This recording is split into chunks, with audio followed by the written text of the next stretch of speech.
Welcome to episode 80 of I Know What You Watched Last Week.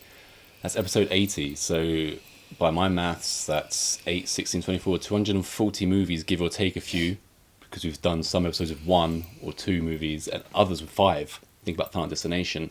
That's prolific. That is prolific. You know, that's a gold star. How many hours would that make it, though? Because isn't it 10,000 hours and you're an expert? Or 1,000. I think it's 10,000. Right. It's 1,000 for me because I'm advanced. Yeah. This week, we watched 3 movies that should be very well known to horror aficionados. Not so much to my beautiful wife here, but we forgive her. So what did we watch this week? This was a great week. It was. Can I also add? Do you know, this is the week that I've struggled most with putting them in order. In fact, as it stands, the one that was number 1 for most of this week in my head is now bottom. Yeah, it's definitely flip-flopped for me as well. But this morning, mulling everything over, the end of the week, I think I've got my order. But first, we started the week with Phantasm. The Don Coscarelli Phantasm, the one and only from 79, followed by... Waxwork. Yeah, from 88. Finished with... The Night of the Demons. Night of the Demons, also from 88. So there we got 2 movies from 1988, one right on the cusp of the 80s, released in 79. And if you're a fan of these 3 movies in particular, then you're most likely a fan of 80s horror in general, and specifically Jason Voorhees and Friday the 13th. The wrong word is gripe. I don't have a gripe. But recently we uploaded a video featuring Jason Voorhees himself. And if you are a Friday the 13th Uber fan, specifically of Friday the 13th Part 8, Jason Takes Manhattan, do yourself a favour, watch our video, Jason Makes Manhattan. We'll put the link up during this episode so you have no excuse. Whoever tunes in, give it a go and just do yourself a favour, because... you know, what's the point in putting genius stuff out there? And this really is genius stuff. It's niche, but it's also generally wide. Humour-wise. Yes, I enjoyed it. Yeah, and you don't even get off of it. Please. Yeah, so yeah, check it out. Like I said, there'll be much more of Jason Voorhees on this channel upcoming. So, now that's over... what order did you put these films in? Because I think I'm still ranking them, I think. I feel like, again, I love being a bit sacrilegious, but I've gone with... You've put Phantasm. Yeah. I knew it. 3rd place to Phantasm, even though I really enjoyed it. Mm-hmm. So that was one of the ones I wasn't sure about. But 2nd place, I've got Night of the Demons, which means, of course, my gold goes to Waxwork. Yeah, I'll try not to spend too long on this. 3rd place, Night of the Demons. 2nd place, Waxwork, top Phantasm. Most of the week has been Night of the Demons, top, Phantasm, bottom. For me, I had it more in your order for most of the week, but then today, yeah. So we'll go with yours then. We'll start. I'm really surprised that you've put Night of the Demons last, though. Like I thought there were loads of it in that were right up your alley. It was top for most of the week. Yeah. But then I got really critical, down to the nitty gritty, and just took away just my pure enjoyment. Oh, see, that's what I go with. So, go with your order. Right. We'll start with 3rd place, Phantasm for you, top of the pile for me. And this is the adventures of Mike, his older brother Jody, and of course Reggie the Ice Cream Man. Reggie. And their battle against the Tall Man and his maniacal robed dwarves. This one, I can't believe I haven't This seen is this almost yet. Dwarf Week. We've had the box thing. The box sets, the Blu-ray box sets, yes. On our shelves for I don't know how many years. And this, shockingly, was still a first-time watch for me. So there was a lot of pre-thought going into this. I What's it was gonna be? saving Phantasm somewhat, and talking of somewhat, it's somewhat of a classic horror film series / franchise, even though it's one of the lesser known ones. Yeah. Right. If you're into horror, you'll most likely know Phantasm. So I put the first one in here. The rest of them will probably just watch together because they're more silly, but no less enjoyable. I definitely thought that the flying silver ball would have a bigger role. Well, something. we're dealing with budget constraints, things like that here. So the reason that I ended up putting this one in last place, I think, was because, you know, my constant thought of I don't like things that don't have enough of a backstory that I can pick into. And I felt like this one barely gave any clues. What you just said you don't like is what I do enjoy. Yeah. I know. And this Phantasm itself is, you know, the meaning of the word, somewhat objective reality, but through the senses. It's a notion. It's more like a nightmare. Okay, stuff isn't necessarily supposed to make sense. It's almost like a Mulholland Drive. What? Yeah. What? And you struggle with that, I know. Yeah, it's not my favorite, not my favorite. What did you enjoy about Phantasm then? Because you I must love have been like, oh, we're watching Phantasm when I put it on. I was captivated throughout the whole film, even though I don't feel like necessarily that much big stuff was happening. A lot of it was just, you know, what is going on, and the reason that, you know, I never got the answer to that knocks it down a bit to me. But no, I really like the performances. I like the characters. Phantasm 2, Phantasm 3, 4, 5 to get the answers. And even though I just said I don't like when things don't make sense, I did like the weirdness of it. Very sort of Lynch horror type thing. Yeah. What didn't you enjoy about it? Was it just the, you know, it not making complete sense? Well, and somewhat, if that's what you want to say about it. I would say it's like a better film than, for example, Night of the Demons, which I've ranked above it. But sometimes I'm in the mood for a fun watch. Yeah, this one is the least fun. This is the most, probably, if you're a grown up and you want to watch horror, this one's for you. Whereas I like the dumb ones. I put them in order of enjoyment. Yeah. Again, not to say that I don't enjoy Phantasm. It's just like, no, like I say, this isn't so much a popcorn movie like the other two are. Yeah. You know, they are straight horror popcorn flicks. Yeah, this is more of a quality film. It is a quality film. Yeah, $300,000 this. Mm-hmm. Absolutely. Don Coscarelli wrote, directed, edited, was a cinematographer, swept the floors, washed the walls, the whole shebang. Yeah, untouched by Hollywood and people with their sticky fingers trying to change. They probably would have given me what I wanted. Visions, open up his head and polish his thoughts. They would have given some clean little tied up ending for me, but that would have probably ruined it. So. The movie opens on a black screen for quite a while. I enjoy that. You know, it's just it's nothing. Oh, we get nothing but like some sounds. I'm already like, okay, what's going on? What's going to happen now? Right, they've got me. And there's a couple shagging in a graveyard. And this graveyard is in front of the famous house in San Francisco, which was the location for Burnt Offerings, which we also reviewed. Oliver Reed, Karin Black, really good film. Yes. Yeah, and I mentioned in that review that this is that was the Phantasm house. Yeah.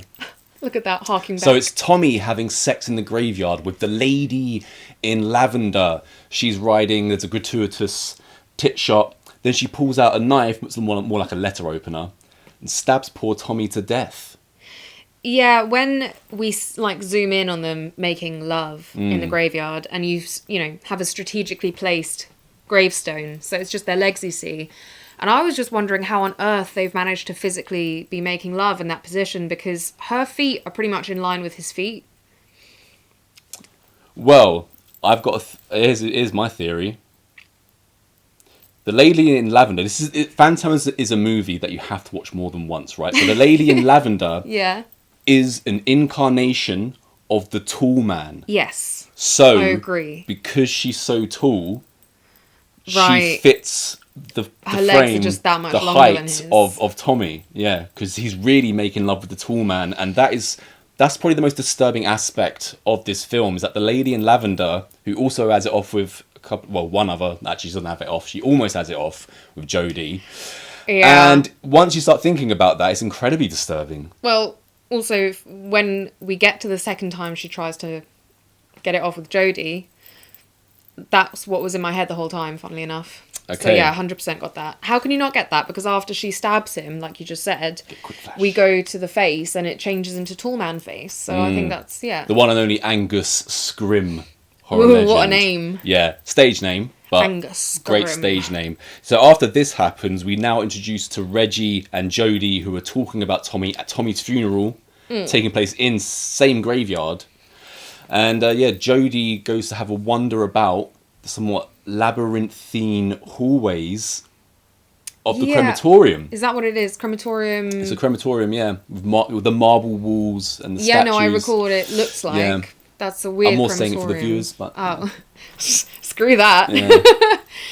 Yes, I really liked the interior of this place. It was very simple, but it felt, like you said, very like confused and otherworldly. It's already got the dreamlike feel, Yeah. certainly when Jodie's walking around these hallways. And the marble walls and the marble floors are actually, I believe, maybe not plastic, but let's say wood or plastic and just painted. And looks incredibly good.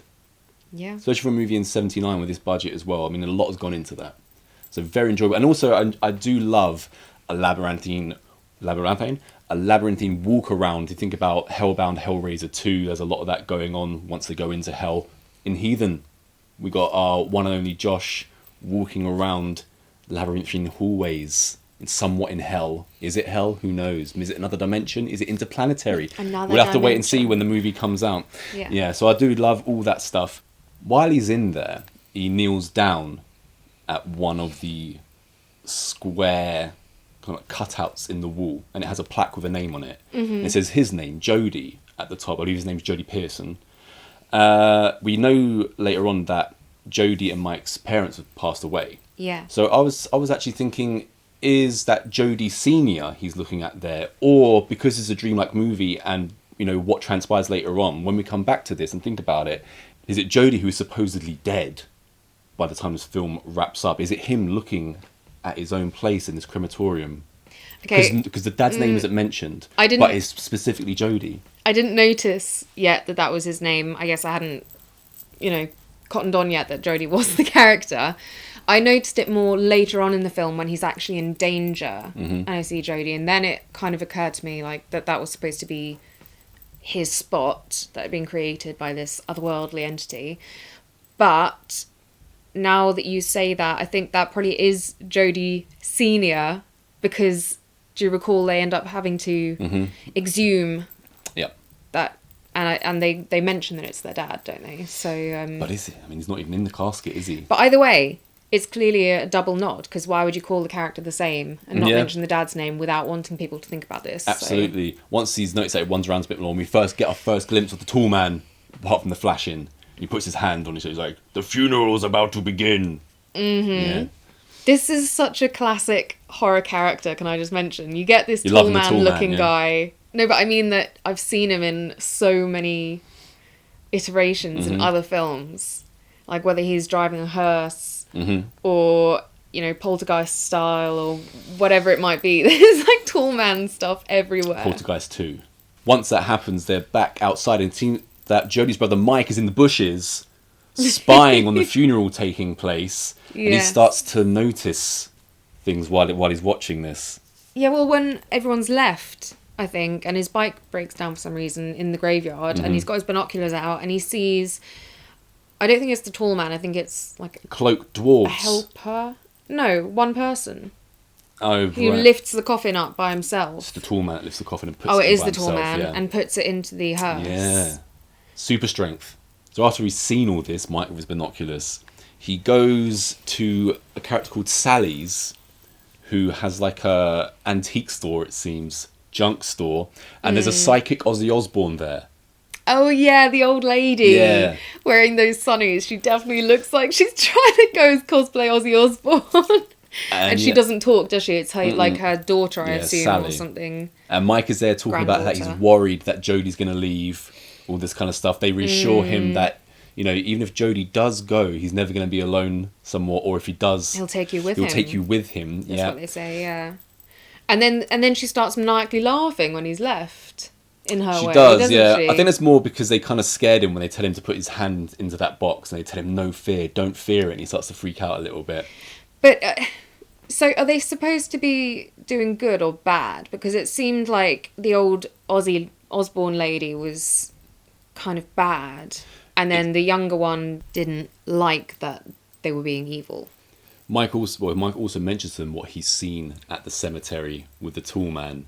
Yeah. And it's once he dishes out that information, there's not a real reaction to it, that we're not entirely sure which side Ozzy Osbourne and Sally are on, because the next shot we see is of Sally walking through the gates of Morningside Cemetery, just wandering in. And again, nothing else is But also explained just about the that. reaction when he leaves has a very evil vibe to it, doesn't it? But yeah. But then I think with the don't fear thing, the box experiment or trick or whatever it is, that seems like more helpful, surely. Unless they're saying, oh, don't fear so that you can go and get killed. It's all part of the confusion.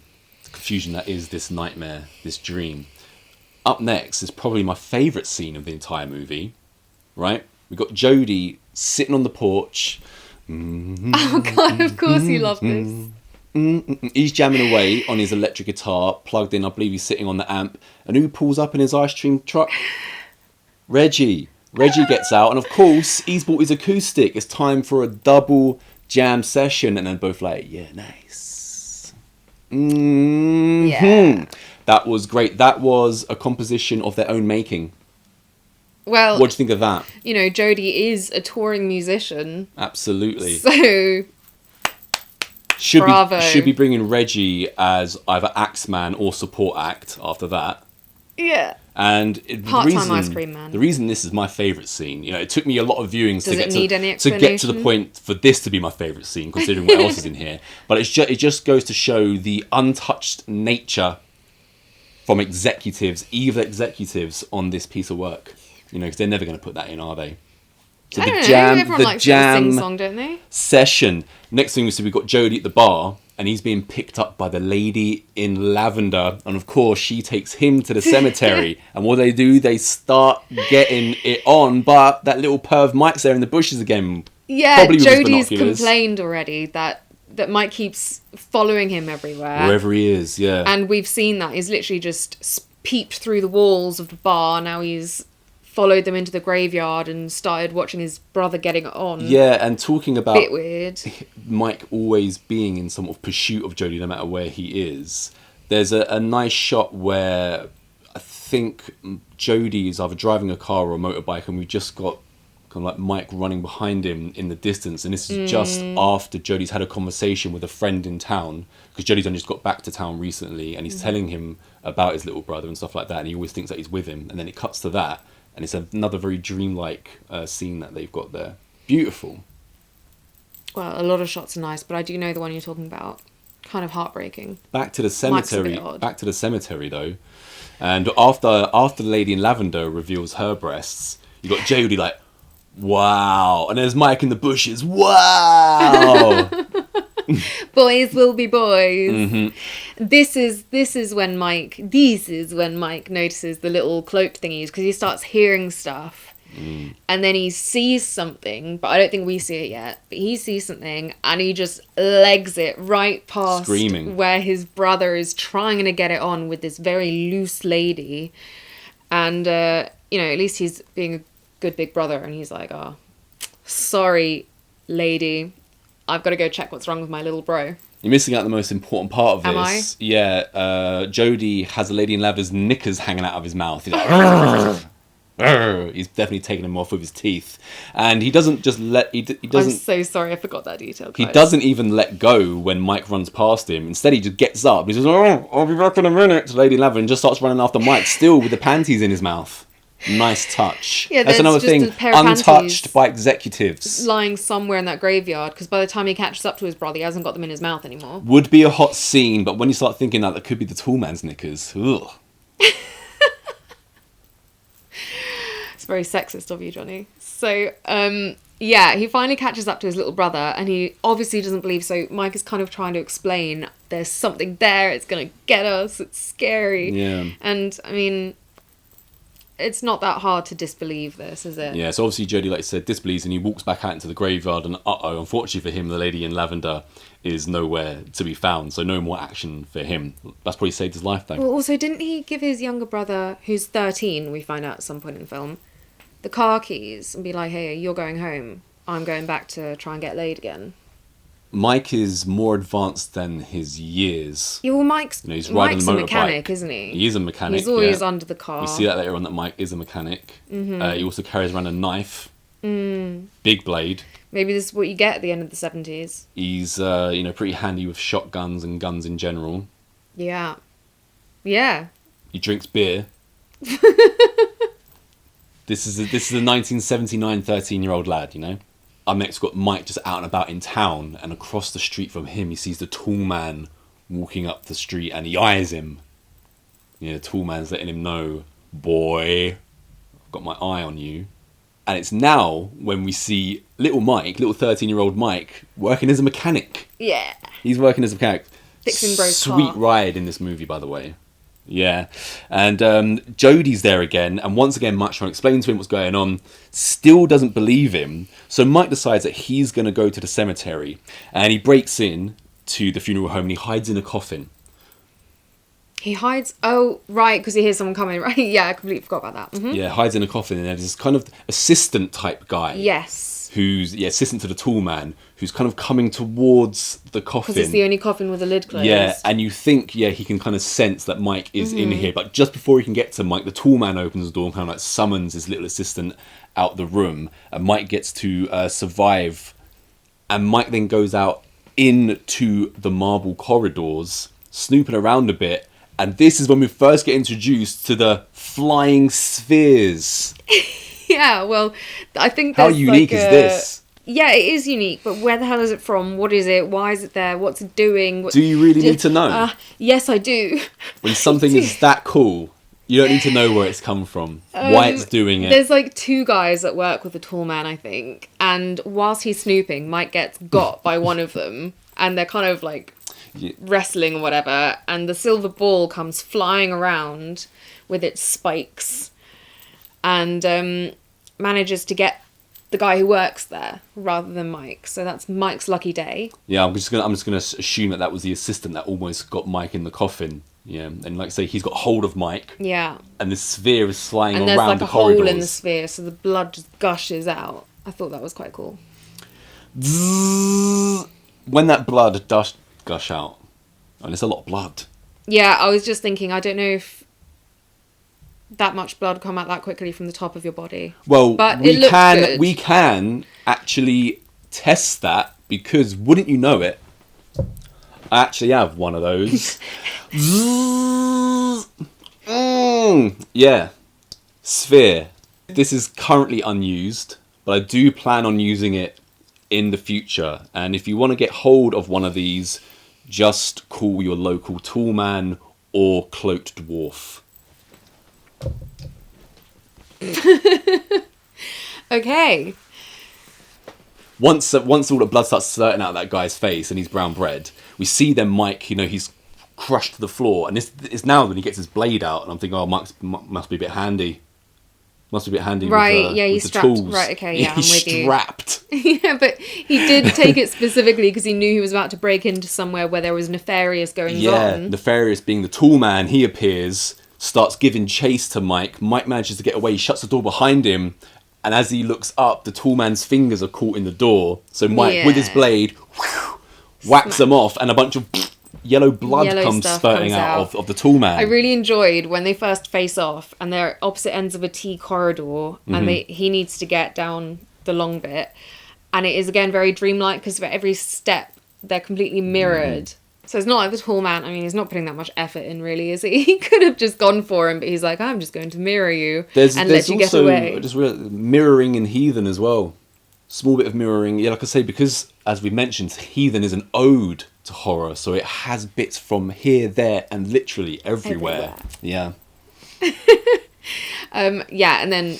So I really enjoyed that bit. And now we're in the room where he starts hearing, like, rustlings and stuff, right? Now, also, not only the like, yellow bloody fingers on the floor... Which are alive. Oh, yeah, he scoops one up into a box, doesn't he? A little chest, Evidence box. But in the meantime, he thinks he's safe, but then he starts hearing rustling, and I think it's like one of these cloaked dwarf things comes jumping out at him, and he has to, dive back out through the window to safety. And the next thing we see of Mike, he's sleeping on the stairs at home with a shotgun for protection, And the just box. below him you've got the jiggling chest because of course he's bought one of the fingers. Yeah. Jodie now comes down the stairs. Once again Mike tries to say to him what's been going on, doesn't believe him, but this time, like we say, he's got the finger in the chest, shows it to Jodie, and of course this time you can't disbelieve him anymore. And I'm can really he? glad this time, because I thought watching this that, you know, Jodie was going to open it and it would be just a regular dead finger, or it would be gone, or I don't know what. So I was glad, like, yes, finally, Jodie. We see another instance of the tall man handling a casket, a coffin by himself. And now it's time for one of the more bizarre scenes in the movie, the fly scene. The demonic fly. Oh, what, the finger okay. Yeah, a I wouldn't giant have said it was fly, a fly, but is on yeah. Mike. Well, Him and Jodie are okay, attacked by no, a so giant this fly. is when the finger in the box turns into like a little fly. creature. It's a fly. It's a demonic fly. Well, when you said the fly thing, that did not spark that image to me. So This fly, and it is a fly, proceeds to attack both Mike and Jodie. They end up putting it down to the garbage disposal. They think they got rid of it. Reggie comes Yeah, in. in walks Reggie after a Good old hard day Reggie. of ice creaming. And all of a sudden the fly's back out and it's attacking Reggie. They managed to get it back into the garbage disposal. Yes, very random scene. But do you think this kind of is insinuating that he has regenerative powers anyway? So, because the Absolutely. finger turning into the fly, apparently. Well, we know he grows his fingers back, the tall man. So we know he has regenerative powers. Yes. Yeah. Jodie now, he gives Mike a shotgun. You know, Mike's already got a knife. He's already riding motorbikes, fixing cars. Now he's being handed a shotgun by his responsible older brother / musician. And he's going to guard the house while Jodie goes to break into the cemetery himself now. And he manages to get into a window straight into the basement. And before he's around for too long, again, one of these cloaked dwarves is coming at him. He's scarpering already, pretty much. And I'm not hanging around for this. No, I mean, I wouldn't. You don't know what No. you're facing. Jodie he ended up shooting at it. Yes. I wouldn't want to be making a lot of noise around there either. Well, when Mike first broke in, he smashed the window in, and I was like, that's a lot of noise too. You don't know who's going to be about and hear you. Little dwarves. After his, pretty pathetic attempt at getting into the place, he leaves, gets in the car, and he's just running, and he's being chased by a hearse. And he's Right. chased all the way to the cemetery gates by the hearse. But luckily for him, it's just Mike driving the hearse. Is it a hearse? I think it was a hearse. No, I think I know Mike they're was- chased after hearse after a this. hearse is chasing him. Hearse drives out, and then Mike pulls up. But Mike is also being really sneaky, considering his brother's got a gun and is on edge. Mike seems to be like playing a game, like hiding, because obviously Jodie goes and like, who's in the car? Is any of this really happening though? That's the thing. But whose mind is it in? Mike's. All in Mike's mind. Yeah. I thought Mike was driving a hearse. No, And just chase him in the hearse. The hearse left. Because then we have a hearse off. I was calling it a hearse off because I thought it was two it's just their hearses car. now. And they're One being, hearse in their okay, car. they're being chased now by a hearse. And of Yes. course, it gets a little bit like Terminator-ish. You got one person driving and one person out the window. Yeah, little Mike blasting driving. away. Yeah. Jodie's got his shotgun out. But these are dab hands. He's like, I'm going to try and blow the engine. Yeah. They managed to stop this hearse. And when they go to check out who's been driving it, it's Tommy from the beginning. Tommy, who was killed by the lady in lavender. Oh. Okay, didn't clock So that. what the hell's Tommy doing in this hearse chasing after us? Yeah, now we just get a little nice cinematic bit where Jodie's in a phone booth and he's just calling Reg after he knows the info now. He's like, bring your truck. 'Cause, the ice cream truck. It's like, bring your tank, we need isn't the it? ice cream truck. You got to love a hero who's balding and is an middle-aged ice cream man. Reggie's good people. Mm-hmm. Reggie's good people. Supplying the town with ice cream and fighting bad guys. Now we've got the threesome together. They decide to plan the trio. the plan of attack around the fire, and that's to catch the tall dude and find out what the hell is happening, according to Reggie. So then Reg decides to take Mike to Sally's antique store. They don't want to, even though he's handling, firearms and stuff, they don't want to bring him along to other dimensions, quite possibly. So he's going to be babysat by Sally in the antique store, and there's loads of cool junk piled around. You actually mentioned, he was like, oh, it's like Heathen. Yeah, well, the way they were filming it and the lighting and all Absolutely. the weird bits and bobs. I mean, we granted had to do it with even less of a budget. You've got to be a low budget genius to But- pull this kind of stuff off. Very Heathen, similar Phantasm. stylistically. Yeah. Yeah. When they're there, they kind of like, they find he finds old photos and stuff like that. And is where we have I'm going to call it the It scene from the TV miniseries, but really the It scene is from Phantasm, because he's looking at a photo of the tall man on like a horse carriage. Could be 1779 or something like this. Also, in the photograph Old school hearse. comes alive and looks him right in the eye. Boy. Sally's supposed to be the responsible adult. Pretty sure she's been told why she's probably looking after Mike, most likely. What, I'm breaking into the crematorium? Yeah, absolutely. And Mike demands to go home. Yes. He's like, take me home. And she's like, no questions asked, pretty much. We'll just go. Because Reggie's in trouble. And when they get into the car, is Sally driving or is Mike driving? Because who knows? There's a third woman, though. There were two women in the front. Yeah, there was a third woman. I've forgotten her name. So dismissive. Yeah, there Yeah. were two women in the front, Mike in the back. And then they pull over because they reach... Overturned ice cream truck. That's it. They reach the overturned ice cream truck. Reggie. Yeah, and then I'm pretty sure Mike by this point is already on edge. He knows something's up. So he tells the women to stay in the car because he is a 13-year-old boy. So he will go and explore. God forbid a woman should get out of the car. Here's the thing a 13-year-old boy would do, though. Yes. So it's realistic. And then did he like not find Reggie? Doesn't find Reggie, and a dwarf comes and attacks Sally and Mike. Well, didn't they also have... And the dwarf drives off with managed Sally. to get a dwarf with Reggie into the freezer, and Reggie goes like, oh, I hope this doesn't go all over my ice cream. Yeah. So then the dwarf in the back has gotten out of the freezer and gotten Reggie, right? Right. Mike and Sally are now being attacked by a dwarf, and a dwarf drives off with Sally, leaving Mike on the road by himself. With both women, leaving Mm-hmm. Mike, yeah. Sally and Susie, that's the other woman's name, Susie. Oh, okay. Sally and Susie have been taken by the cloaked dwarf, Right. leaving poor old Mike by I don't himself. know who Susie is, but there you go. She just appears in the movie, Yeah. like a phantasm. She's just there. Why have just one blonde woman when you can have two? Now Mike is with Jodie again, Right. and this is where we see Mike swig beer with his brother. It's like we see Jodie drinking beer, just think, yeah, it's Jodie, he's like 24 or whatever, and then also just out of nowhere he's like, Yeah, but I reckon... Mike's got his own beer. I reckon Jodie's been like, oh, he's had a rough day, rough couple of days, let him have a beer. I thought you were going to I don't say... think it's going to be like a regular habit. I thought you were going to say, I reckon it was Mike that gave the beers to Jodie. He's like, hey, have one of my beers. Yeah, have one. Cold one, It's that'll not cool you Northern down. or English. Anyway, they're having beers. And it's mentioned that Sally and Susie have gone missing. So now, because it's all going to kick off again, Jodie decides that he needs to lock Mike away in a room. So he gives him a fireman's lift, locks him in the room where Mike is screaming at him, saying, you're going to leave me. I always knew you were going to leave me. A bit sad. You Yeah. know, it's a traumatic time for a child. He's lost his parents. He thinks he's going to lose his brother. He's a touring musician. He's not around anyway. Yeah. I feel for little Mike. Yeah, absolutely. So no wonder he's got to fend for himself. Yeah, poor boy. I really One- like the way they shot this as well. And then he goes and like sits at his desk and he's all huffy and stuff, isn't he? Mm-hmm. Yeah, it was great. But, you can't stop Mike. Even though he's locked in the room, what do? You build yourself an exploding hammer. That was so dumb.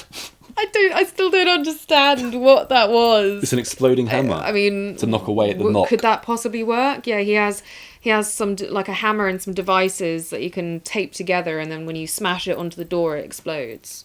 Shouldn't have done that though, because as he gets out, the tall man's there, and he takes Jodie and puts him in the back of his hearse. But the tall man probably doesn't know that Mike's armed. So when he's in the back of the hearse, just he's blasting this thing to pieces. This hearse is going to be no more by the time Mike's done with it. And yeah, Mike ends up jumping out the back of it, and the hearse explodes.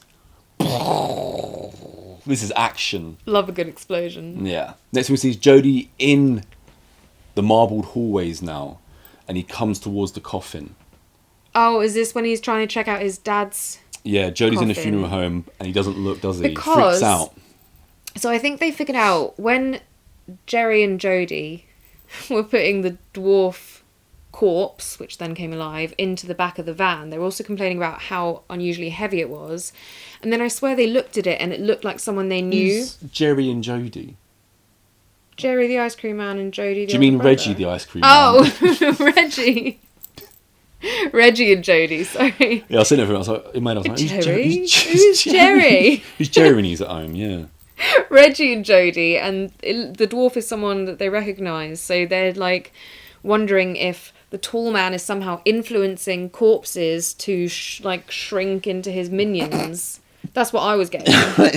Anyway, You're not getting that. I'm just not sure we were there. We were there yet. I was just gonna say that Mike. Like, But I think that's why he takes his dad's corpse out, because he wants to check if his dad has been shrunk. I don't know if that happened afterwards. Like a shrunken head style. Possibly.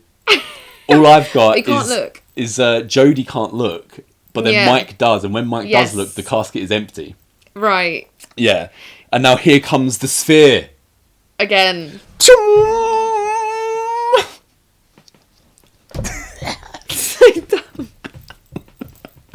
But Jodie shoots it. That's a great shot. That is a great shot. Because this thing is mid-air, moving at pace, and then he just see like one. It's like the T-1000, isn't it? Well, if we've learned anything, is that these boys are very handy, so they can get away with it. After he explodes the sphere, we're lucky now because Reggie shows and he's found the Jerry. girls. Right, they've been taken Right. into the woods by the cloaked dwarves. Into the woods. Yeah, No, okay. and now, momentarily, now stick with me now.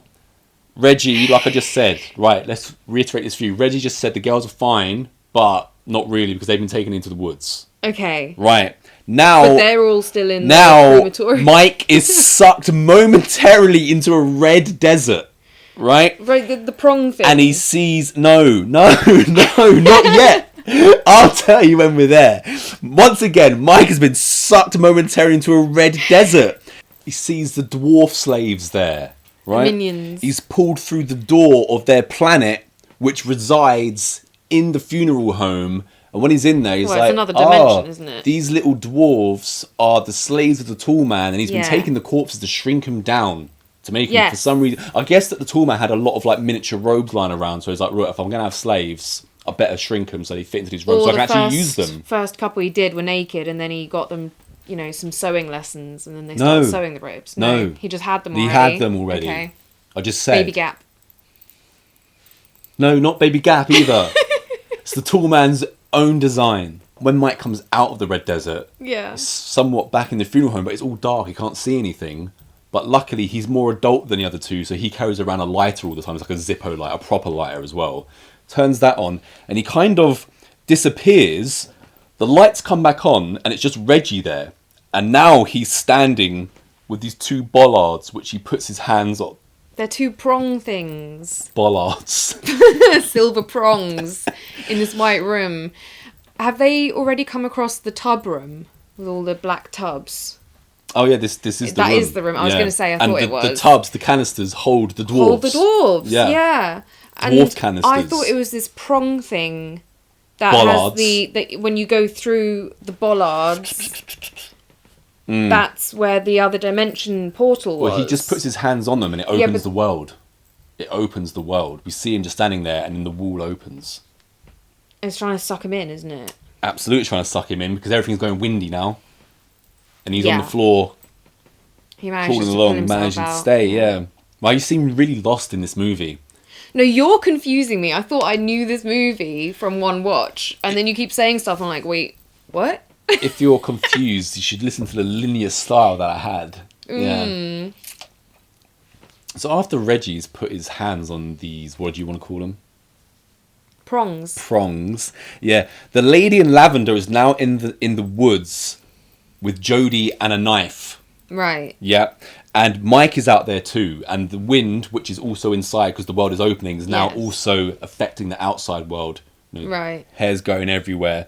And the lady, Reggie exits the house now. Right. And the lady on lavender comes towards him, Yes.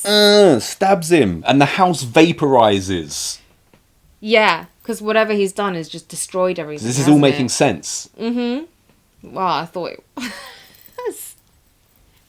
Yeah. So poor Reggie, and then the two brothers somehow reunite, don't they? Because they come across him. Oh, Reggie. Luckily, though, the brothers have a plan. There is a mine shaft which has been somewhat covered up, and there's a safety sign. So whilst Mike is leading the tall man out into this woods mineshaft area, Jodie has covered the sign and uncovered the shaft. And apparently Mike knows exactly where it is because he leaps over it and Tall Man does not. Bye Tall Man. Yeah, right? bye Tall Man. Yeah. Apart from part 2, part 3, part 4, part 5 and so forth. So now, after this has happened, we got rid of Tall Man, Mike wakes up. He wakes up in front of the fire. Reggie's there. Mike's upset. Reggie's comforting him, saying, "Don't worry, Mike, it was all just a dream." It's just being like, what a jip. This thing was all just a dream. But he's talking about, Mike, everyone's gone. Jodie's not here. Your parents aren't here. Right. But I'm going to look after you. I'm the ice cream man. Reggie! Jodie died in a car wreck, and we see shots of little Mike looking down at Jodie's headstone. Stuff like that, quite touching. And but it's going to be all right because Reggie's going to take him on a road trip in his ice cream truck, and to where they don't know, they'll figure that out when they get there. Two guys on the open road. As he says to little Mike, we're going to do the open road thing. You go upstairs and sort yourself out. I'm just going to pull out the acoustic guitar. Reggie, I make love it all good. all this spontaneous guitaring in 70s and 80s movies. It was just great. It's a constant. But as Mike goes up to his room, in the mirror as the tall man, he turns around. He's pulled through the mirror to where we don't know. So Boy. Who's alive and who's dead? I don't know. What's real, what's not real. Well, do you want to hear the characters that are in... What is this? Do you want to hear the characters that are in the sequel? Why is this? Because they're all back. No, I don't want any spoilers. I want to watch the sequel. Right. So we got this... this has been... What a great film, by the way, Phantasm. Yes. Yeah. Don Coscarelli. Yes. The Sphere. The Don. This is... I'm going to call this now a prop-heavy review because we've got this, but not only do we have this little story... We're at your parents' house in Sweden. You came home. Yeah. And you're like, I've bought this. And I said, oh, great, another cookbook. But I'd never seen one of those before. But then I took notice of the name. Chloe Coscarelli. And in my head, I was like, wait, I've never heard the name Coscarelli before, apart from Don Coscarelli. So I straight away got my phone, typed in Chloe Coscarelli. It turns out it is Don Coscarelli's daughter. And this isn't, we haven't just bought this. There are like little pink, what do you call them, like bookmarks almost in here for our favourite recipes. And some of the pages are loose from overuse. This is a really... It's a great cookbook. This is not a paid presentation, by the way, but most cookbooks are kind of useless. This one is really good. And it's vegan. I'm not even a vegan. And it still has great stuff. I make the mushroom, tomato, rice, salsa tacos. California tacos. Yeah, and you've been... Tasty I mean, this is the winner of Food Network's Cupcake Wars. And truly... those pumpkin spice... Oh. They were unbelievable. So, very talented family, the Coscarellis. Got horror directors and great chefs. Fantastic stuff. I knew it had to be. Quality. Coscarelli. Where'd you get a Coscarelli? Where'd you get a In Italy? Now it's time for your number 2 pick of the week. Night of the Demons. Is this one as well known as the other two? Because it struck me as more independent somehow. No, the most independent movie is Phantasm. It's crazy. Okay. Night of the Demons also has a couple of sequels. Okay. Another franchise. Did not know. Bigger budget. Again, we've got the classic setup, don't we? A group of teens up to no good in a haunted house. I said Phantasm, we had the adventures of Reggie, Jodie and Mike. In Night of the Demons, we have the adventures of Jay, Judy, Max, Franny, Stooge, Roger, Helen, Angie, Suzanne, and Sal. That's 10 characters. That's a lot. And the little brother. He's not a main character, though. No, he's not a main character. You might as well start naming extras now. He's very memorable. Yeah, he is. So we got 10 heroes in this, or anti-heroes, whatever you want to call them, annoying teens, root for teens, all that whole thing. And opening credits, animation. These like animated demons over a very 80s score. This was Again, don't waste the opening credits. the kind of animation that even I could do. Not to say I didn't enjoy it. I still thought it looked very good, but I was like, oh, okay. Move and fade. Move and fade. So are you saying if the animation was manifested in real life, you'd be tapping it on the head being like, very good? Yeah. Yeah, sure. Exactly. But it was very fun. Okay, you've already dug yourself a hole. Have I? Yeah, you pretty much said you hate it. No. Yeah, you hate it. So after these open credits that you hate, we're introduced to Stooge, who's like, dressed as a pig driving a car. Oh. Helen, and then the pirate Roger in the back. And they're driving past an old geezer. And Stooge decides that he's going to half moon him with his underwear, which is a pair of pumpkin pants. And the old man is kind of, he's like, you swines, kind of thing. And then Sal comes out of nowhere, scares the old man with a fake rat, and tells him, like, not to have an heart attack, old man. Then, which makes him drop all his groceries. And I felt really bad for this old man at this point. So Judy then tries to help him out. He's not having it. He just calls her a whore. Yeah. That I was like, oh, good. Now I don't have to feel bad for this old man anymore. Because for a moment they had me. Mm-hmm. But then when good girl Judy is like, I just wanted to help you. And he's like, goddamn whore. I was like, oh, screw you then, old man. You've got it all coming. He's had enough of these teens, hasn't he? And you said... No excuse. You said he's got it coming. No, he says, you'll get what's coming to you. But Judy hasn't done anything wrong. So now we've introduced those 5 really, because we include Sal and Judy. We don't know that it's Sal and Judy at this point, so we don't know their names yet. But now we've got Jay. He's calling Judy about the party tonight, but we're not going to no crappy school dance because there's a better party that I've heard about. But JD's not very enthused about this change of plans. Yeah, I don't blame her because even by the time they get there, I was like, it's kind of lame. The reason Judy's not into it is because she says, this party's being hosted by Angie and she's one of the weirdos at school and she's into witchcraft. And it's at this point in the conversation that Judy just casually takes her knickers down and then doesn't appear to put any back on to go back out to the party. Even I was wondering that. It's Halloween, so she's obviously putting on a costume. But yeah, you see her take the knickers off and then you see her put the underskirt on. But the weirdest thing about this whole scene is not, the question of is Judy going commando in her Alice in Wonderland outfit. It's the fact that her little brother has been hiding in the wardrobe of her room. Might have seen all of this, probably. And then when he bursts out, he's like, oh, hey sis, bodacious tartars. I'm like, what the fuck is this? He actually says, bodacious boobies, sis. If they get any bigger, you would have to employ someone to tie your shoes. Little Billy. Found that really troublesome disturbing. Little brothers are always like Billy or Timmy, aren't they? But why are they commenting on their older sister's bodies like that? That's just grim. Very strange. It made me feel a bit sick. But Judy is supposed to be the good girl. Mm-hmm. But she's going out commando. That's what I know. That's what I know from this. She's got grey underwear, bra. So she's been talked round now by Jay that she's got no choice. She's going to be going to this party. She fancies him, so, you do what he says. It's not just Jay that wants her, though. Sal also wants Judy. And apparently there's been a small history between them where they went out on a date. Right? Rumour has it around school, though, that Judy might have gone all the way with Sal.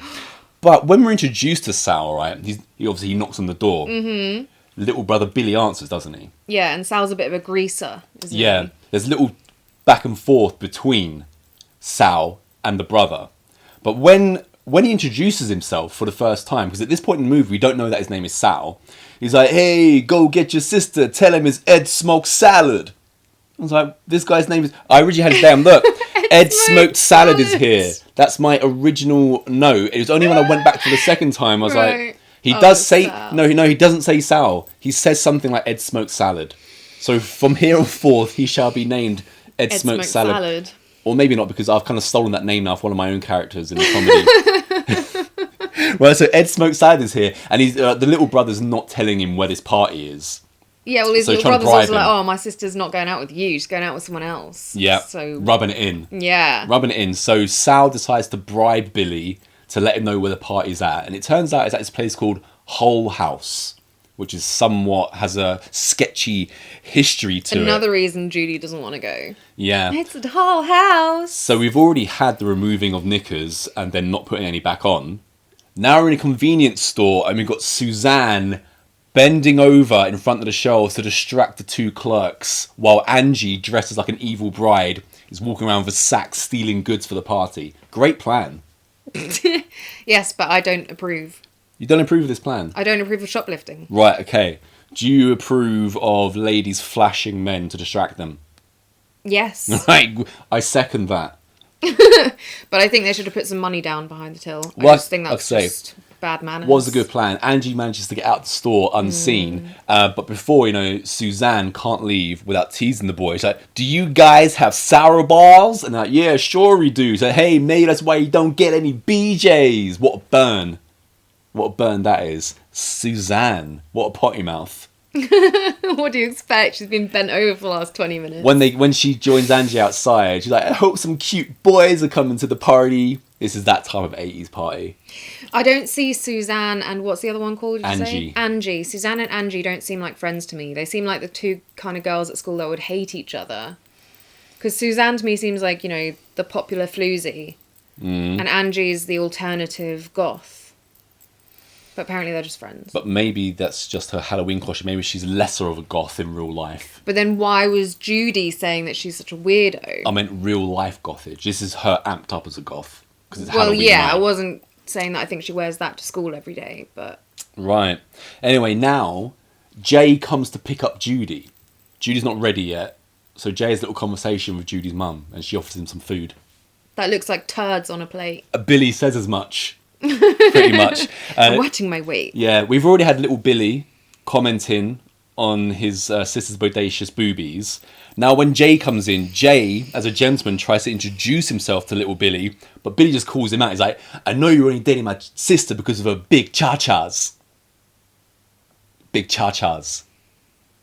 I mean, I've never had a younger brother, but I just feel like this is odd behaviour. It's weird. I know it is weird, but just adds to the brilliance of the film. After that great scene, while we're still in this scene, Judy comes down and she's dressed as what? Alice in Wonderland. Alice in Wonderland. I thought it was Dorothy at first. I was like, oh, who's this? Some whatever one. But yeah, it's Alice in Wonderland. Alice, yeah. And then she says to Jay, you were supposed to wear a costume. But I thought you came as Don Johnson. He's got the pastel shirt and the...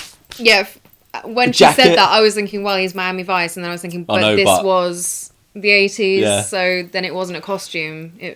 Don Johnson he's come as. So now... It'd be a great costume nowadays, though. We're back to Stooge in the car, and he's like, shut up, bitch! Oh my god, Stooge is just like scum, isn't he? And... I think he's supposed to be kind of likeable. Is he? Yeah. He's supposed to be like... That completely missed me. He's like an 88 horror movie stiff, though, where he's kind of like... He's the group's arsehole, but he still has somewhat of a likeable side. I didn't see any positive sides to him whatsoever. Alright, I've written charming. Shut up, bitch. Yeah. That's charming. Wow. Judy and Jay, on their way to the party, they pick up Max and Franny, and as they're driving through, Stooge's got a flat tyre.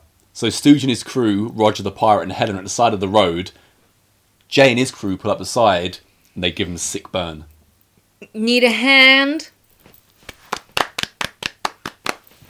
Oh! And he drives off. Yeah. That's a sick burn. Like that one. So now we arrive at Whole House, which used to be a funeral parlour. And there's some weird goings on have been here, including a woman that went crazy, killed her family, and then committed suicide, to which Franny responds, I can't believe we're gonna party here! That is the right response to that kind of news. It's pretty grim in there, isn't it? They mentioned that the cleaner's, off duty. Well, actually, they mentioned the cleaner's been burnt.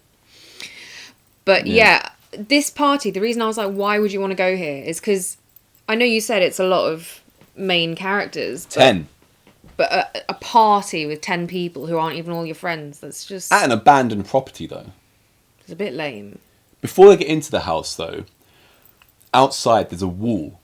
and it's been built over a stream.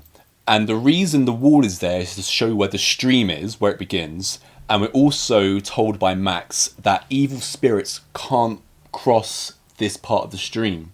So if there are evil spirits in here, all we're going to have to do running is get over this wall. And like I say, the house is in disrepair. There's a coffin in there.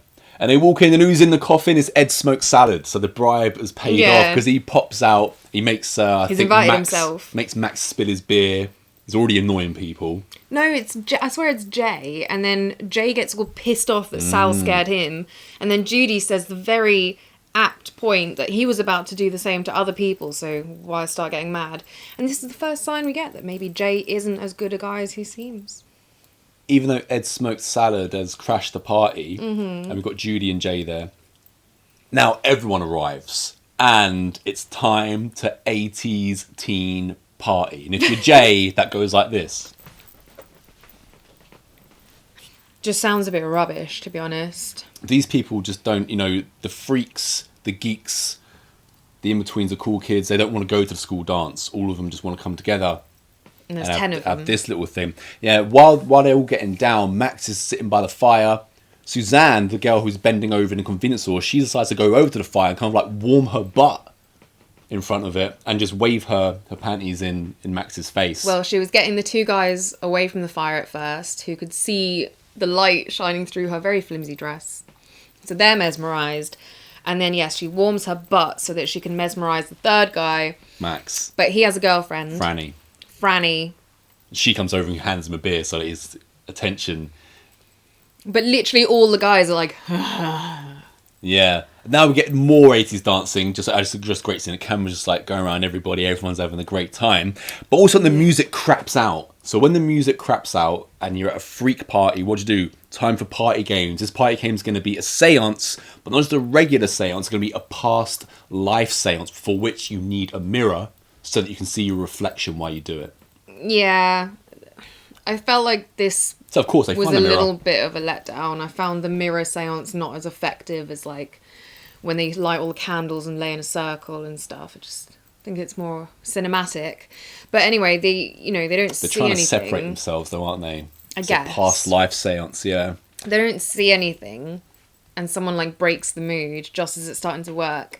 However, one of them does spot something in the mirror, doesn't she? Yeah, Helen. She sees herself, I guess her past life self, because this is a past life seance. Well, doesn't she see some like weird demon head thing? Before that, she sees her face. Like dead face smushed against the inside of the mirror. I swear that's what it was. Dead face and demon. Demon was pretty funny. The demon was funny. Yeah, the mirror smashes after she sees this, and there's a sound coming from the basement. So of course, at this point, they all decide that it's probably time to split up. But as it's time to split up, the demon is gone into Suzanne. So did the demon come out of what we later find out was the burning oven? Because that's what I thought there was some kind of chamber door that had opened from them doing the seance. You talk about the chamber oven from the ending kind of thing. Yeah. I'm not sure if it's come out of there. Because that's what it looked like. It would have looked like it because it's come out from other parts of the house rather than out of the mirror, which would have been an idea as well. It was definitely coming from the basement. So Suzanne is now infested with the spirit, evil spirit. And how can you tell the signs of demonic possession? In this, it's noise, a stink, and then a chill. Those are the three signs of demonic possession, demonic infestation. No one believes Angie that this is all taking place. As I mentioned, now it's time to split up. Time to go their own ways. Suzanne gives Roger the keys so that he and Helen can leave because they're freaked out. Yeah. But as them two leave, Suzanne makes out with Angie on the dance floor. And to it seems infest like her. Exactly, yeah. But the guys are loving it. And then, who's the disgusting pig man? Stooge. He is chosen to escort Suzanne to the bathroom. What do you mean disgusting, bitch? Yeah. To escort... And Sal's like, what? I'm better than this guy. But no, Karen, Suzanne's in the mood for pork. Yeah. You like that line? Disgusting. I hate Stooge. So anyway, Stooge follows her to the bathroom. And that kind of is a scene happening whilst the other two couples, Judy, Jay, Franny and Max are exploring together. They're kind of just sitting around at first, those four, and Max is telling stories about the house. So we've already mentioned a few previously. Now Max is telling a story about a brave who made a teepee made out of a squaw's intestines. Yeah, that was so stupid. How small is that teepee gonna be? And he was eating the papoose' leg. Yeah, it was like a previous owner. Yeah. So that's why he's saying this place is definitely, a bit crazy. Jay's not really enthused by this conversation, so he's like, Well, he's trying to get laid. get out of here. So Max says, oh, yeah, me and Franny, we're gonna split. Leaves Jay and Judy. Jay, though, gets turned down. Yeah, well, Jay's really trying it, and Judy keeps saying no, and we know that. She's a good girl. And then Jay brings A good girl up with the no fact knickers on.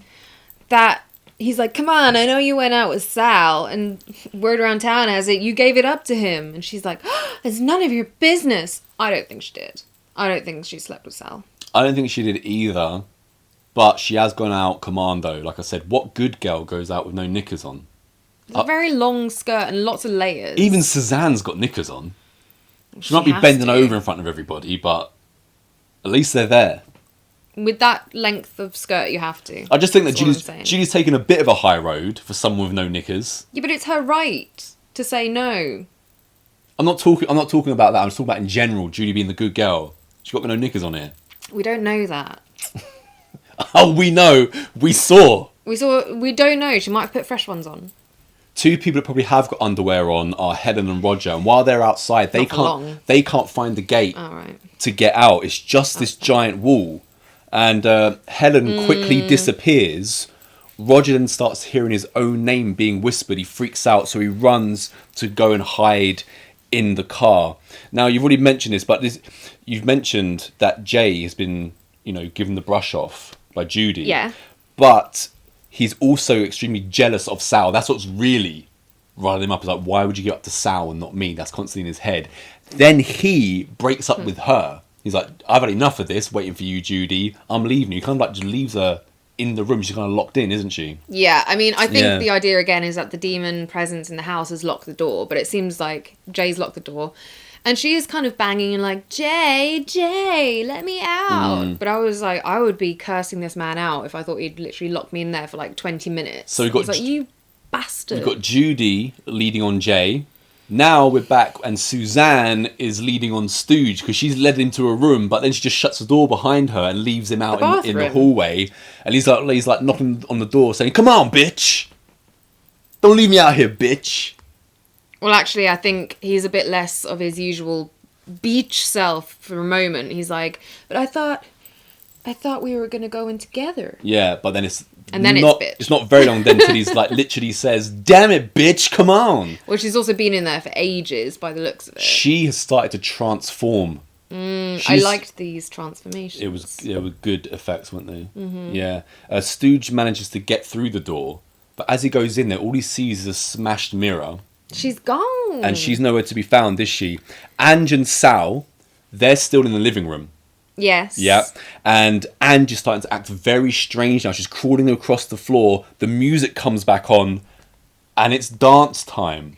This again reminded me of our short. We have a Renee sort of dance sequence. And there were so many of the movements that looked like almost identical. Especially in this, which is a popcorn 80s horror flick. Sometimes... Most of the time, a solo dance scene is just ridiculous. Think of like Nightmare on Elm Street 2 when he's closing the drawer of his butt and stuff like that.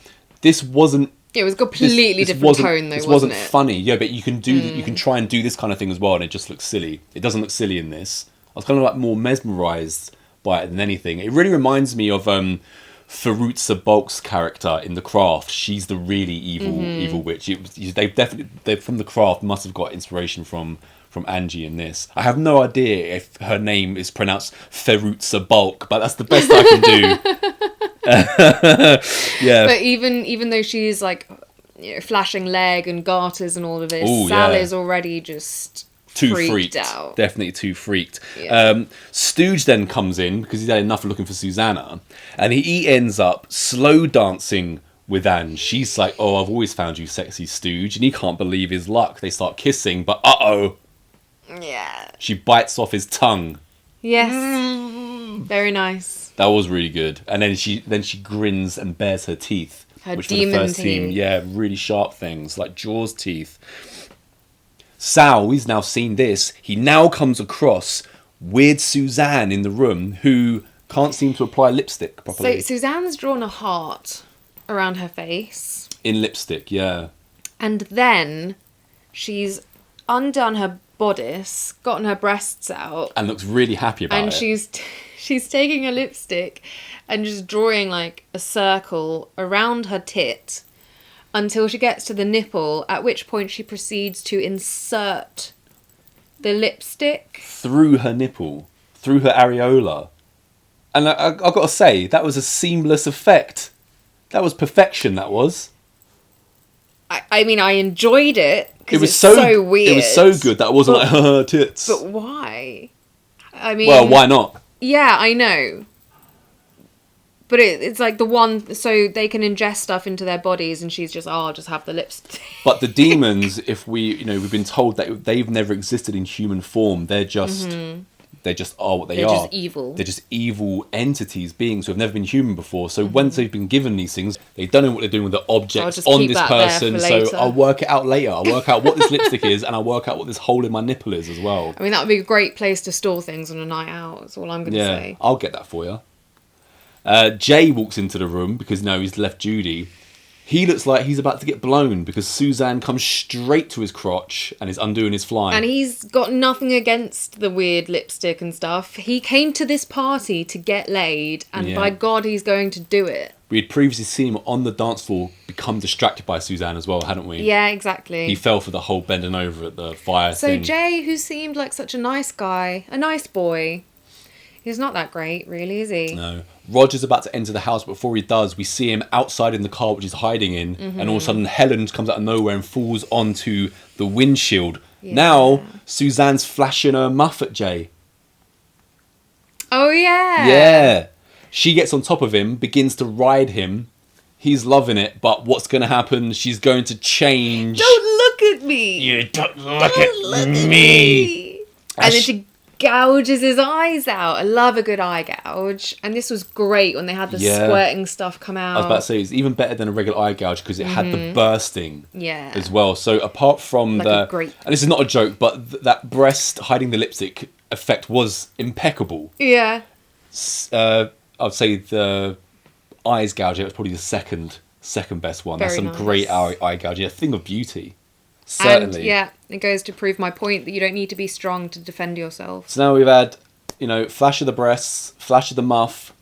As Billy might say, it's time to see Franny's cha-chas now because she's riding Max in a coffin.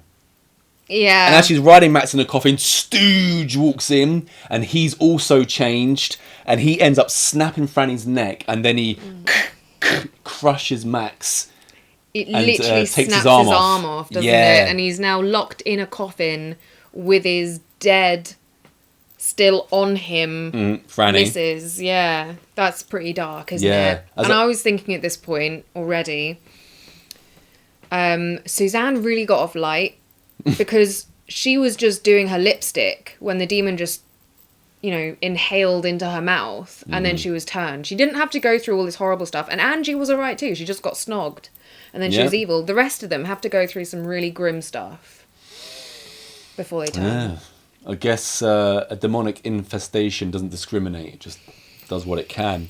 As I mentioned, Roger's back in the house. He's now freaking out to Sal, telling him everything that he's seen. Judy's still locked in that room where Jay's left her. So Sal and Roger break her out.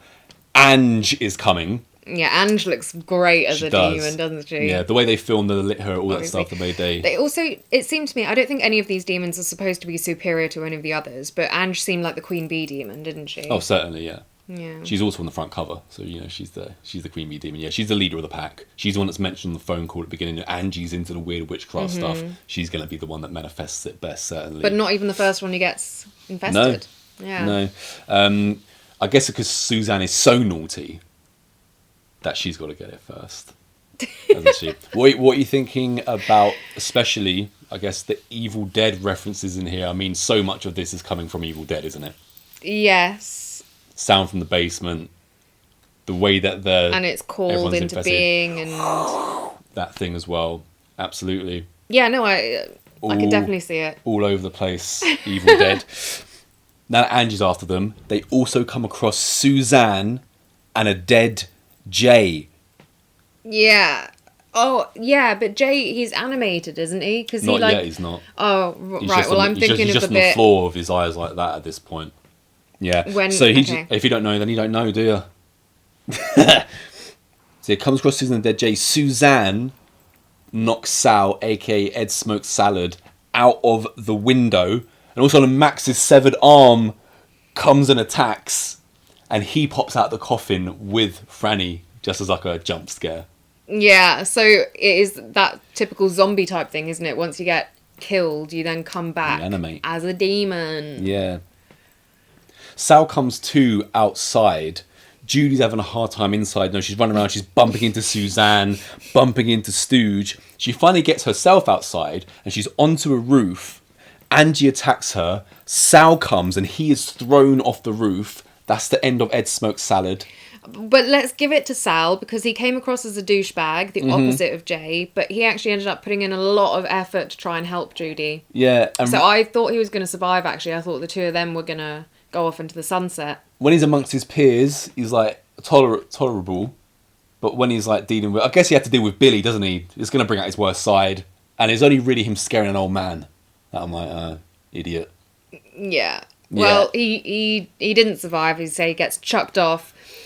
And yeah, maybe that's because the things he did at the start of the movie just can't get over that. As Sal is thrown off the roof, Judy falls down to where Roger is standing. And as they get down there, we get to see Sal's gravestone, which says 1970 to tonight.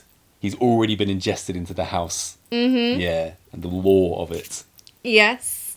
And they're now completely surrounded, aren't they? And Roger obviously tells Judy, because she doesn't know yet, that there is no gate now. The gate is disappeared. Mm-hmm. However, there are some very useful long spikes in the wall with chicken wire wrapping from one to the other. Because, we have to give them a way out while still being a horror movie. That's what I took from this. Judy and Roger, they go down to the basement.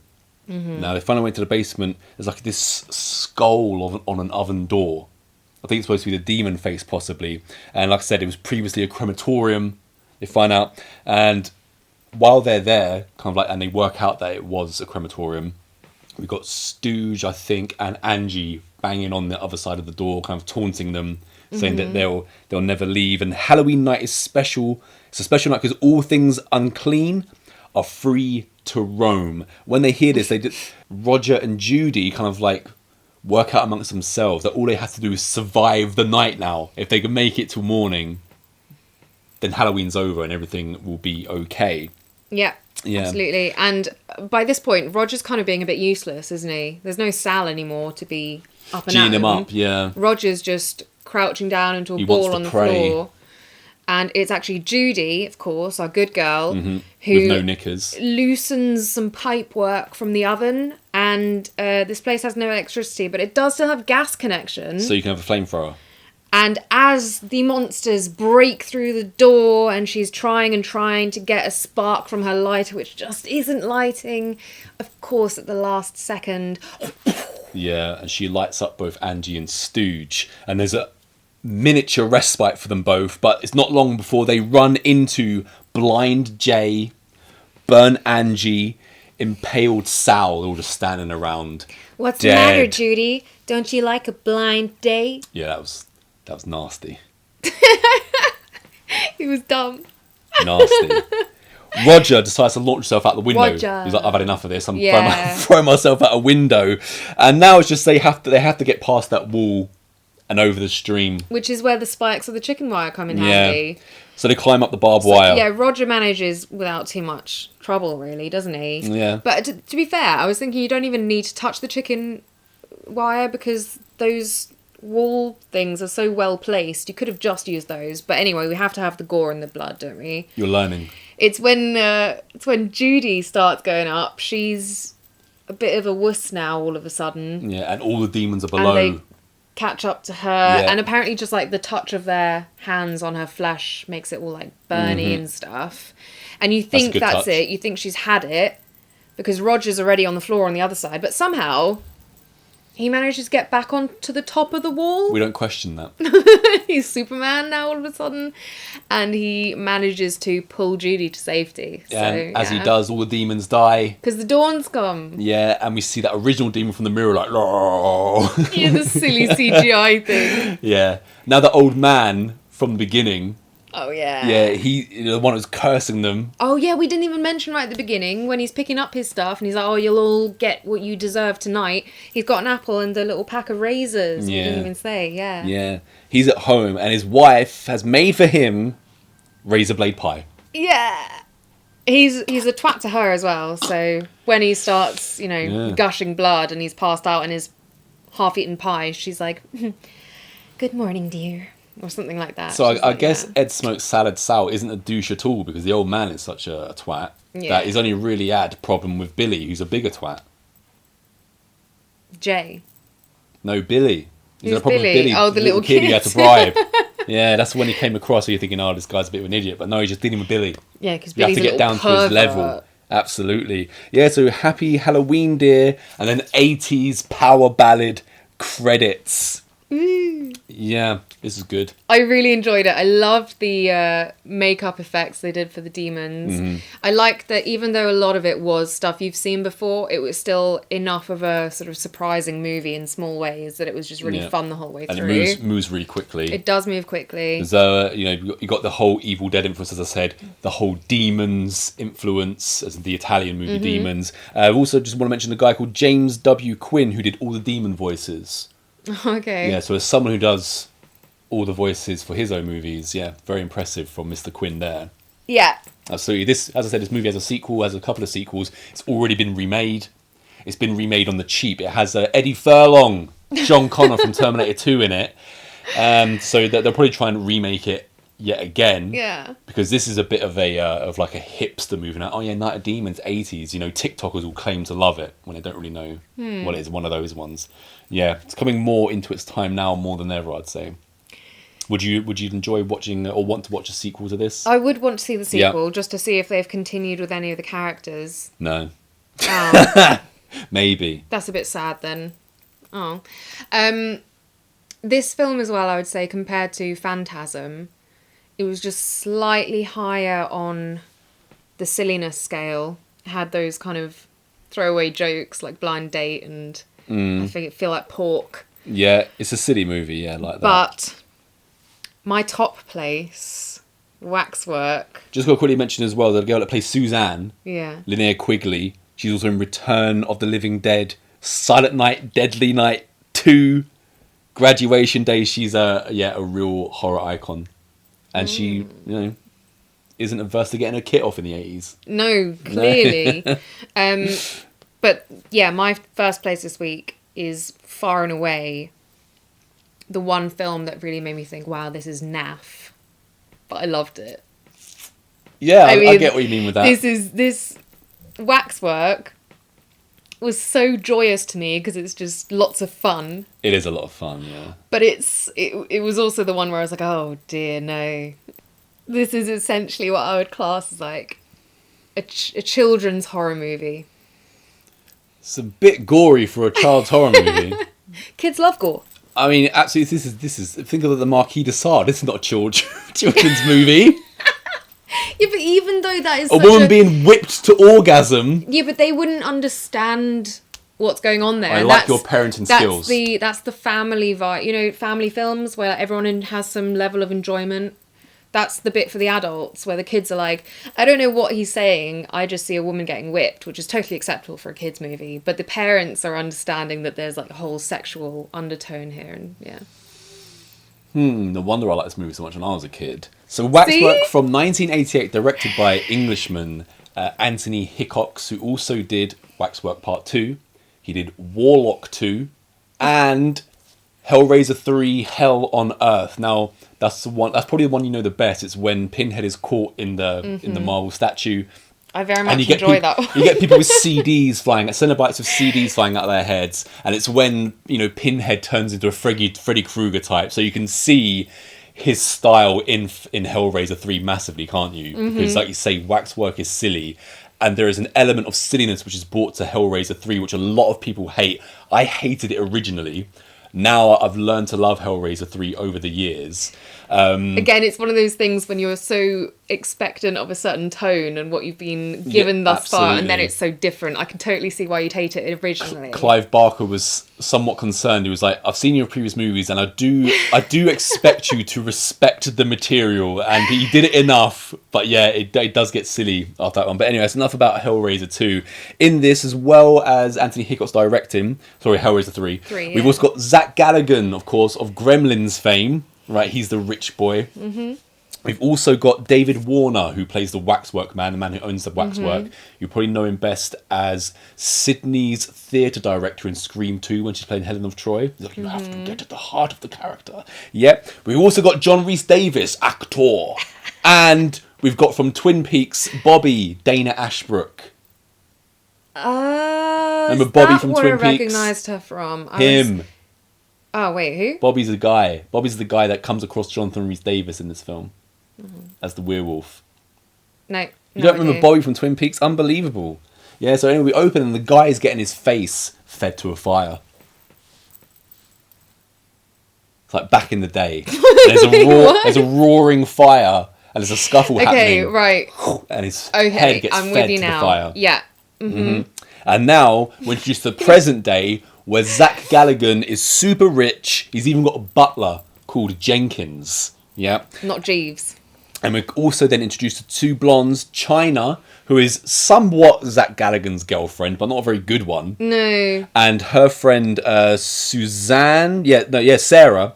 So we've got China and Sarah walking down the road. China is the one. Who is this? I swear I recognised her. No? She just has one of those faces. I'd say Sarah's more recognisable. But anyway, them two are walking down the road. Mm-hmm. Residential road, where there just happens to be a waxwork. Of course. And they they bump into the waxwork man. Yeah, he literally just appears, doesn't he? By the gate. Because he can disappear and reappear. Amazing. And he invites them to the waxwork. At midnight? For later on that. Well, he's got things that need to happen at certain times. This is a horror movie. Things happen at midnight. Things happen between midnight and 3 a.m. usually. So you're in just a residential area. Some waxwork that you've never seen or heard of before is there. Some guy appears, some weird, creepy old dude, and invites you back to his place. Not that old. Invites you back to his place at midnight, and you're like, yeah, sure. Well, he did say, bring 6 of your friends. So it's not like you to just come by yourselves at midnight, ladies. You can bring whoever you want. Bring 6 other people. I'm well outnumbered here. Oh, up to 6, definitely. Yeah. No more than 6. Yeah, bring maximum of 6 people. Now, after we're introduced to him, we're introduced to Hitler teacher. Oh, God, yeah. What was that? That was such a random little addition. It's just, Anthony Hickox has written this as well, so it's all his brainchild. Yeah. So you don't like the dictator teacher? I had nothing against it. It's just super random, like a lot of things in this movie. He's really bringing old school dictatorships alive because he's got the Nazi flag next to him. I don't even really know what the lesson was about, to be honest. Nazis, Hitler. That's it. There's just blanket Nazis, Hitler. Yeah, he's literally talking about Hitler. And like I just mentioned, there's a swastika flag. Mm-hmm. As a presentation, while Zach is in class, Zach Galligan, listen to this. He's come late. Teacher's not happy. That's when we find out that he's dating China, but China also seems to be dating a couple of other people. It's when we're introduced to the gang on the bleachers, 6 of them, which is when Dana Ashbrook, Bob from Twin Peaks, turns up. And there's just a football player on the track, and he's like, "Hey, China, are we gonna hook up tonight like last night?" And Zach G's sitting right next to him going, "Oh God, you slept with him too?" Essentially, he just takes it, doesn't he? Yeah. And in Zach Galligan's disappointment in his whorish girlfriend, they all decide that we're going to go to the waxwork tonight. So it's practical that they're a group of 6, isn't it? Yeah. Once they get to the waxwork, China makes it known that I do whatever I want, whenever I want. Jules should have put in whoever I want as well. And Zach Galligan's still not like... He's still chasing after her, isn't he? I was getting more the vibe that this group of friends, they're going to be friends no matter what. And at the moment, him and China are kind of having an unofficial thing, and that's why she still feels like she can go and do whoever else she wants. But then why does he want her so much? Is she just because laying he about says everywhere? that, you know, he wants what you can't have. She's obviously the hot chick. Seems like only Zach Galligan can't have her. Everyone else is getting a piece. Well, is that really having her though? That's what I'm saying. He's wasting his time. I think we're saying the same thing. A little person in a tuxedo comes out. Yeah. Right, and he greets them, and there's also a lanky lurch type butler. Yes. He greets them. By the way, I couldn't understand one word that the little dwarf guy was saying. Well, I thought they were doing that whole, like, again, Twin Peaks style effect thing. Like, he was talking backwards and they were rewinding it or something. That's what it seemed like to me. But yeah, I 100%. didn't know what he was saying It whatsoever. was very Lynchian. The door... this is Lynchian. Just Wow. that character with the way they were doing it. Waxwork is like David Lynch. You are correct there. You're a bully. Door opens... In they go, and we see some of the waxworks. You know, we've got staged murders, Frankenstein, a black magic shaman. We've got a carriage with a deformed figure in it. We've got someone being force-fed a petrol can, as far as I can tell. By what looks like the Invisible Man. Yeah, a Venus flytrap. Some other things will come about later as well, but that's what we originally see. And the movie pretty much gets going from here. So Bobby from Twin Peaks, he is the first to fall into another dimension. Oh, that's it. He's trying to light his cigarette, loses his matches, and he's like, oh, well, I'll just cross the velvet ropes to go get that. And that's how he into this alternate universe. And once he gets there, he's like, hey, did you spike my drink again with LSD? Wait, I don't drink anymore. Yeah. He's there. Is he sure? His hair's gotten longer as well. He's in amongst a bunch of pine trees. In the distance, he sees a cabin house. So he decides, obviously, I've got to go in there. In he steps to the cabin house, and who does he come across? John Rhys Davis. Lou! Actor. And John Rhys Davis is telling him that we must find Jack. We must find Jack. But Bobby's not getting it. Bobby from Twin Peaks. He's like, what the hell are you talking about? Calm down. I'm going to go outside, get some firewood, and we'll come back and we'll be friends. You know, he's the acting style of Bobby there. Goes outside, he gets some wood, but as he comes back in, John Rhys Davis is a werewolf. Yeah, I don't remember him saying we need to find Jack. I remember him saying, oh, you need to get out of here, and then saying it's too late. That's what I recall. Maybe he was calling Bobby from Twin Peaks Jack. Either way, Jack was mentioned. That was it. He was called, yeah. Yeah. John Rhys Davis is a werewolf now. He gets werewolfed. The werewolf effects in this were quite funny. Cool. They were funny. What about when... It was better than what did we watch recently where they were like claptraps? The Howling Part 3. Okay, it was better than the Howling Part 3, but... Nothing's better than the Howling Part 3. That was so weird. Yeah, so also, this is obviously the first time, as you said, that one of them goes through into this other story. Bobby from Twin Peaks. Yeah, it's unimportant. And I did not have any clue what to expect from this movie. I did not think it would be that. We've seen House of Wax. I thought it would be more like that, I guess. The remake of House of Wax. Yeah, that sucked. So as I was saying, werewolf John Rhys Davis, Bobby from Twin Peaks is freaking out. Luckily for him, he does get bitten, but an older man and a younger man come in. They're armed. They know what's going on. They've brought silver bullets with them.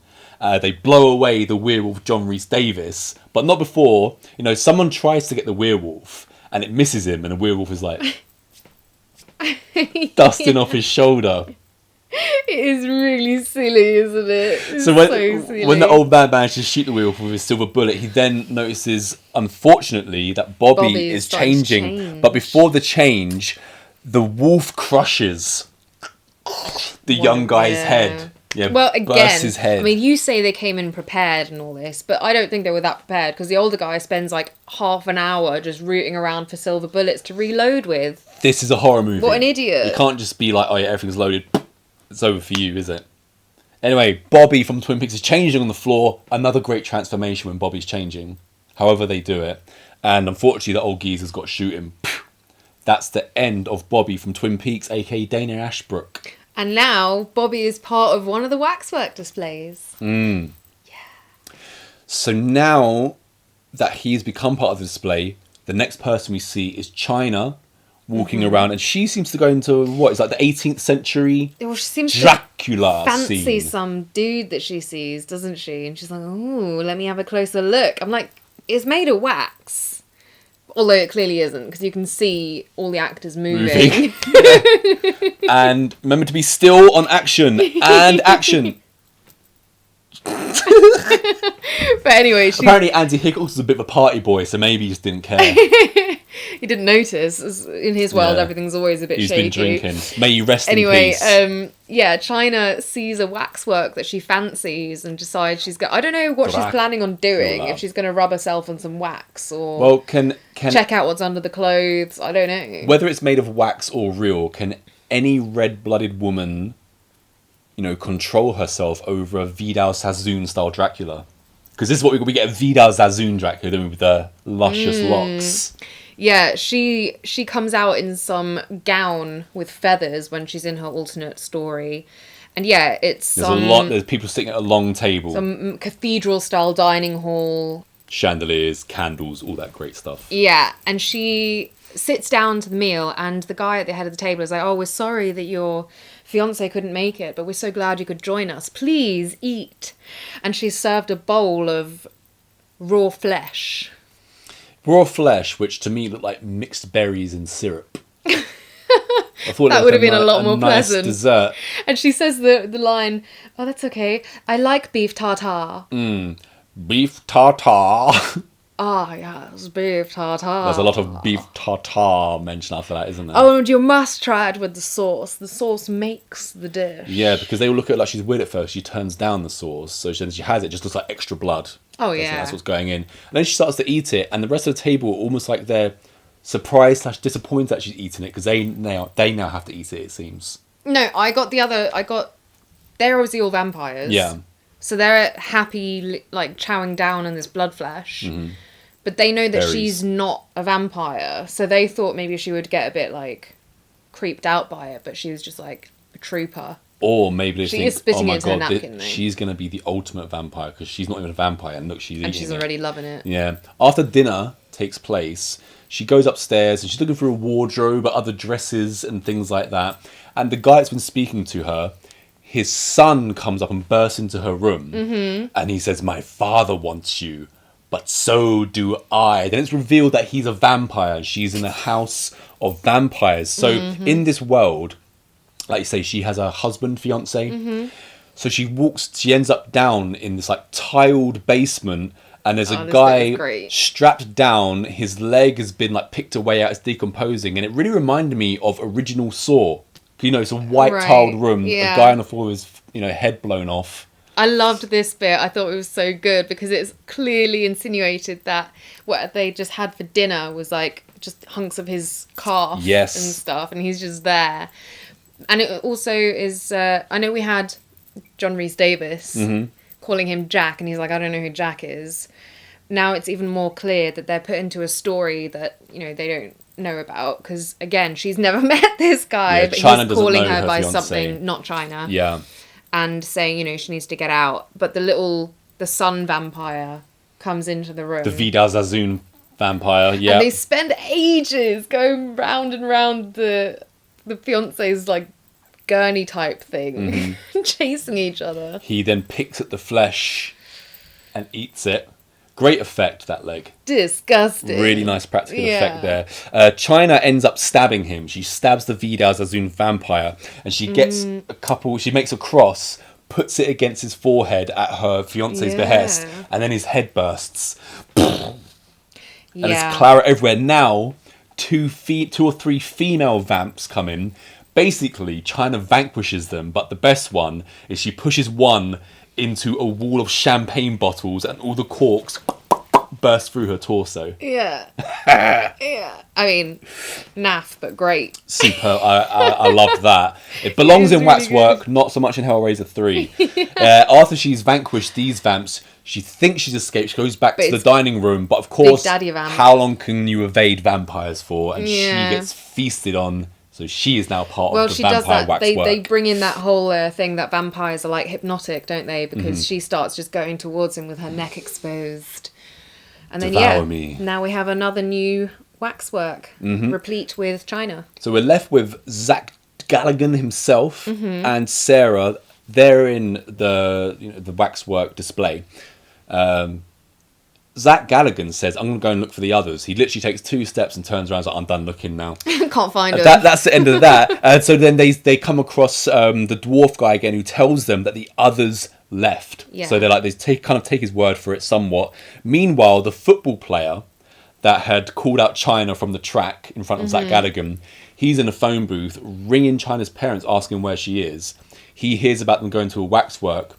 He goes there while the rest of them have left. As he's in there, he's confronted by the waxwork man. Yeah. And he's like, oh, let me show you around. And then as far as I recall, the owner guy literally just shoves him into one of the empty waxwork displays. They're walking around talking about the Phantasm of the Opera. That's what they're looking at, is the Phantasm of the Opera display. And the football player's like, hey, yeah, I saw the movie. And then David Warner's like, they made a movie about the Phantom of the Opera. And after he pushes the football player into the other dimension, when he's then walking away, he breaks the third wall for a second, looks in the camera like, they'll make a move out anything these days. Referencing itself there. But Very Anthony Hickox, that. What do you think about David Warner as the waxwork man? Perfectly cast. Yeah, great job. He's like the tall man trying to be your friendly neighbour. That's what I was getting.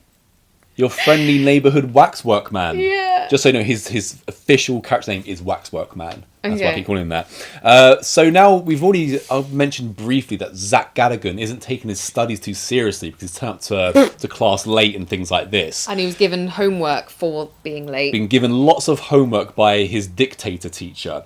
So he thought it's a great idea that, because Zach Galligan, he's rich, is like, I'm going to give my homework for my housekeeper to do. Yeah. But it turns out his housekeeper is Hispanic, and she says herself, my English is not so good. So he's like, don't worry about it. Did you finish my paper? She's like, yes, I finished, but... And he's like, don't worry about it. And as he's walking down the stairs, he decides to read a little excerpt of what she's written. And her dissertation on dictators starts like this.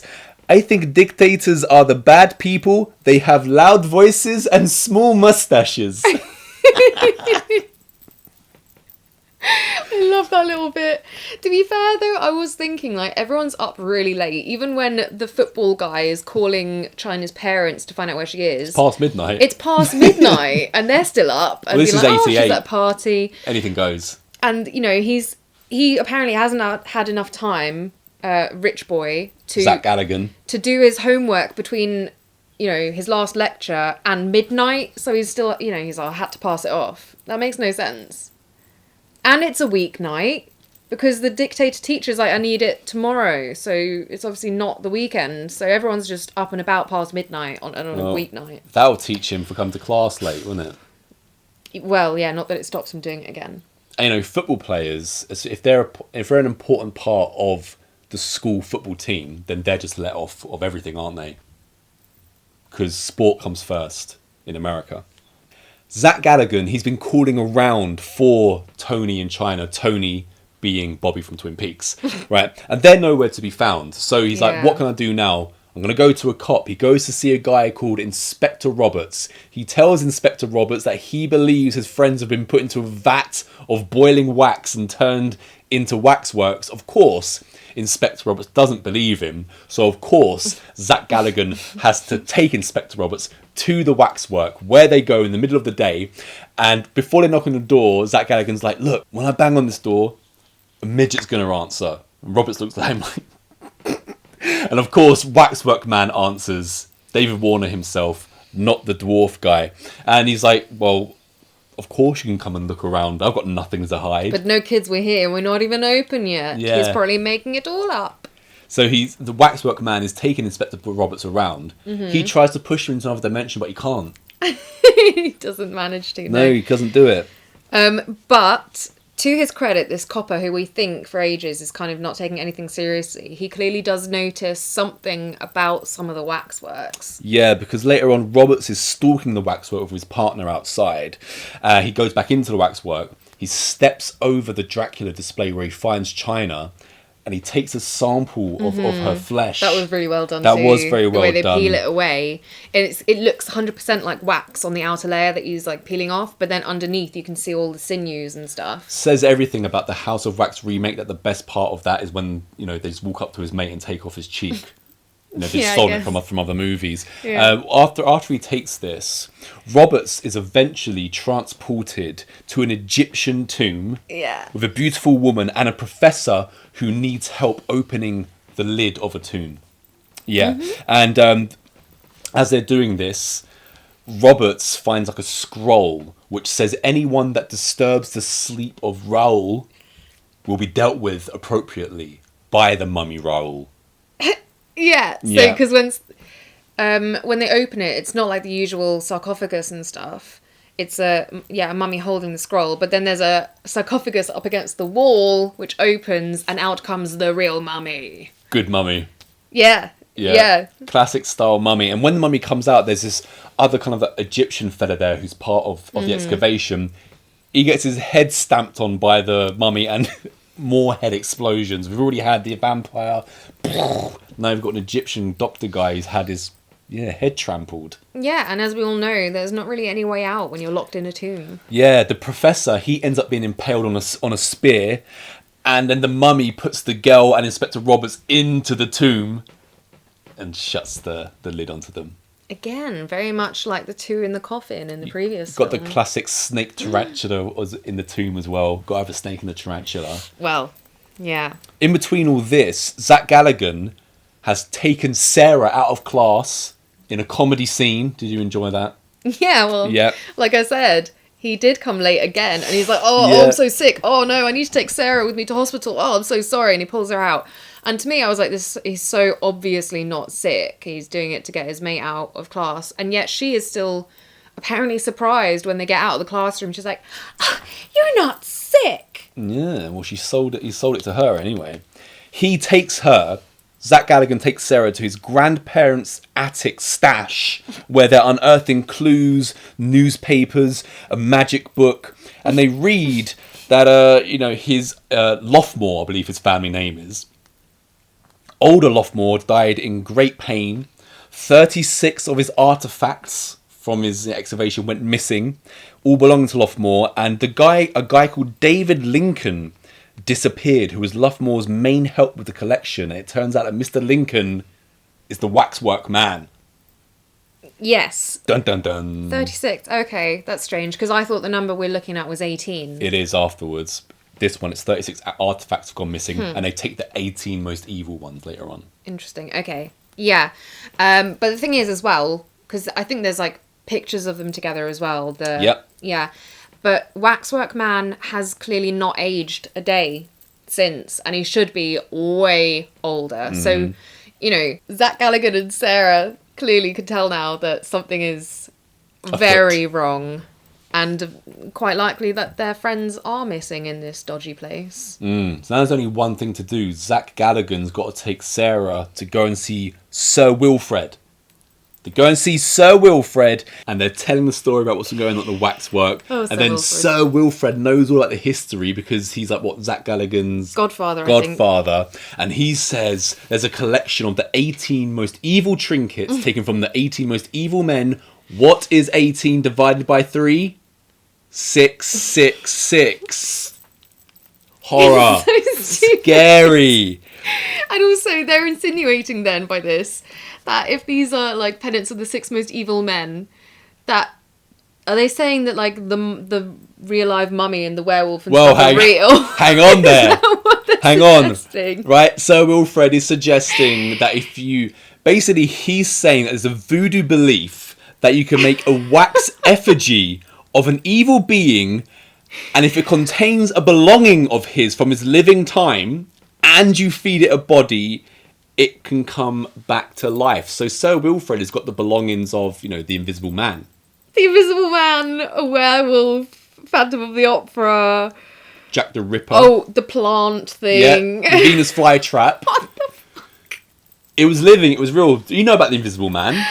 He lived between 1808 and 1870. I mean, it's hilarious. Oh, and vampires. Let's not forget vampires. It is hilarious. It's hilarious. Yeah. But that was one of the things that I was like, this is, like I said, so naff. This is so silly that they're saying these are like real. It's not like just like 18 serial killers. It's love mythical things. The voodoo belief of the wax effigy and getting it, but yeah. Yeah. Even better that it's the Invisible Man. And they find out Sir Wilfred informs them that, you know, should all of these 18 be fed a life, then the world is like, as we know it, is dead. Yeah. You know, he's got the knowledge, because he also tells them that the whole display is the ghost, not just the individual figures. And to end it all, they must burn the waxworks, but most importantly, the ones that haven't been used. Yeah. And so now that Zach Gallagher and Sarah have been fed the information, Sir Wilfred picks up his phone and he's like, "It's been found. The time has come." Yeah. Oh my gosh. Okay, so we've now got Zach Galligan and the girl who I've forgotten again. Sarah. They've gone with their chore, their task of burning down the displays. So they break just in. Before this, so the cop's partner walks into the waxwork. Oh yeah, to look for and the lanky butler snaps his neck. And Waxworks Man is incensed He's pissed at him. off, isn't he? He's like, "What are you doing? We needed 2 more bodies. They could have been perfect." But no. And then Lurch gets upset, and the Waxwork Man just starts treating him like a baby, doesn't he? Yeah. Yeah. Oh. He's clearly not all there, Poor Lurch. Lurchy. Yeah. I guess Waxwork Man needs his helpers as well. Can't do everything alone. What he aims to achieve once he releases all these evil spirits, I don't know. But World domination. He won't be confined to a dominating residential a world waxwork. that is dead. Yeah, it's still your world though, isn't it? So, as you were saying, Zach Gallagher and Sarah, now they go back to the waxwork to torch it. As they step inside, Sarah gets mesmerised and disappears. Zach Gallagher gets pushed into a dimension by Lurch. Now, this is where it gets really interesting, because Sarah is paraded in front of an English prince, played by Anthony Hickox himself, the director. Oh, is that Anthony Hickox? Yeah. I would never have known. By the Marquis de Sade for a lashing. This bit was great. Well, it was complete S&M sexual innuendo type stuff. They're Maybe that's what got him the job for Hellraiser 3. We don't know what's more intense of an orgasmic experience, lashing or sex itself. Yeah. When the Marquis de Sade is taunting Sarah, who's obviously tied up, he says to her, "Once I'm finished whipping you, I will then hand you over to the prince and his consulate. They will have their way with you, and then you're coming back for more of a beating." But instead of being scared, She likes it. she likes the idea of this. Yeah. Yeah. Well, she's enjoying the whipping, isn't she? She is enjoying the whipping. It's a very strange scene. They're a little bit confused, aren't they, the prince and the Marquis, because they're like, well, supposed to be hurting her here, she seems to be loving it. I don't know. Are they confused? I think that's kind of what they expect, because also we see a couple of the other girls who like attended her and tied her up, and they seem to be jealous. They're also disappointed, yeah. She gets to get beaten just because she's a virgin. Good stuff. Meanwhile, we got Zach Gallagher in the black and white zombie scene. This is a good homage to Night of the Living Dead. Really like this one. Zach G, though, he's not in there for long, when he can kind of works out, wait, if I just don't believe in you, then you can't harm me, that old chestnut. He gets himself back through the dimension into the French dimension where where Sarah is. Right, so he launches himself there. And as we're back in the room, Marquis de Sade is like still whipping her. She's like, "She's an even bigger whore than I imagined." Yeah. Yeah. And the more you beat her, the happier she gets. I think it's great because I was just thinking this scene, obviously you love it, and I thought it was really good too. And it was probably the most original of all the little stories we see. But it's perfect that it's like almost anthology style with all these little snippets, because that's all you can really get out of these stories. Like, how much more, like, that is the crucial scene. That's what you need to see from that story. Yeah, cut everything else out. Yeah. Just get to the nitty-gritty of what's going on here, absolutely. And he manages to free Sarah, and you'd think that she'd be thrilled. Well, Zach G comes in with a musket. He's got a musket. Take And, that, you whipper. yeah, and now that the Marquis de Sade is like, he's taunting him. He's really taunting him. He's like, what a slut she is. How does it make you feel that she had her first orgasm at the whip and not at your hands? That's a good taunting speech, I think. But then Zach G says, you're not a real man. Zach G. You are not a real man, and you can't hurt me, and I'm going to break this spell. So Zach G hands Whipper Guy his musket, shoots at him, doesn't do nothing to Zach G. No. But I think by this point, he had already freed Sarah. That then breaks Sarah's spell. Yeah, but because he'd freed her from the bonds, but Sarah had actually gone to the Marquis. Don't let them take me! And was clutching on, yeah. So that's how much she loved it. And to be fair, if that's her first experience of an orgasm, I can't blame her. Yeah. But anyway, when Zach G shows her that it's all fake, as you say, she snaps out of it. He brings her back to where the wall of this dividing worlds is, and after just a little pause to, make sure you know it's not real, they both pop out again into the Waxwork Museum. But they're instantly met by Lurch, Waxwork Man, and the dwarf, who then kidnap them. They can't cover their mouths because now, time's of the essence. Waxwork Man needs more bodies. He's invited another couple. And they walk straight in, and idiots they are, go straight through the dimension, and they have their extra 2 bodies. Now all the Waxworks are given life by Waxwork Man. So I thought, because of what Sir Wilfrid said, that now, that's it. The world is going to go under because this is such a powerful force. There's no stopping it. But is there? There is. Because who's here? Sir Wilfred and his crew, which includes Zach Galligan's butler, Jenkins. Their posse have arrived with weapons and war-ready wheelchairs, because Sir Wilfred is in a wheelchair. Into a tank. Yes. Little tank wheelchair. It's got wings on it and stuff. And he's like, hello! Like I said, a kid's horror movie. It's absolutely awesome. It's and of so course, silly. Battle ensues between Sir Wilfred's old posse and the Waxwork gang. And it goes on forever, doesn't it? Pow! It does. Pow. I have to say that, however, that the posse, do-gooders behind the wheelchair craft, they don't seem to have that hard of a time. After Sir Wilfrid convinced me that the world was just unsavable once these waxworks came to life.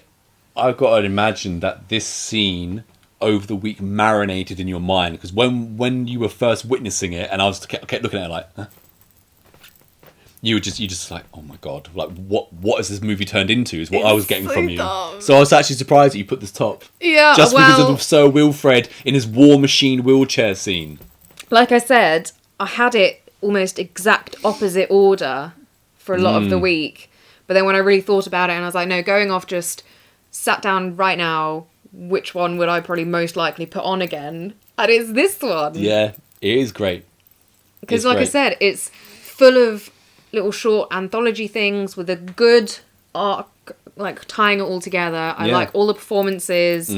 I like where the story's going.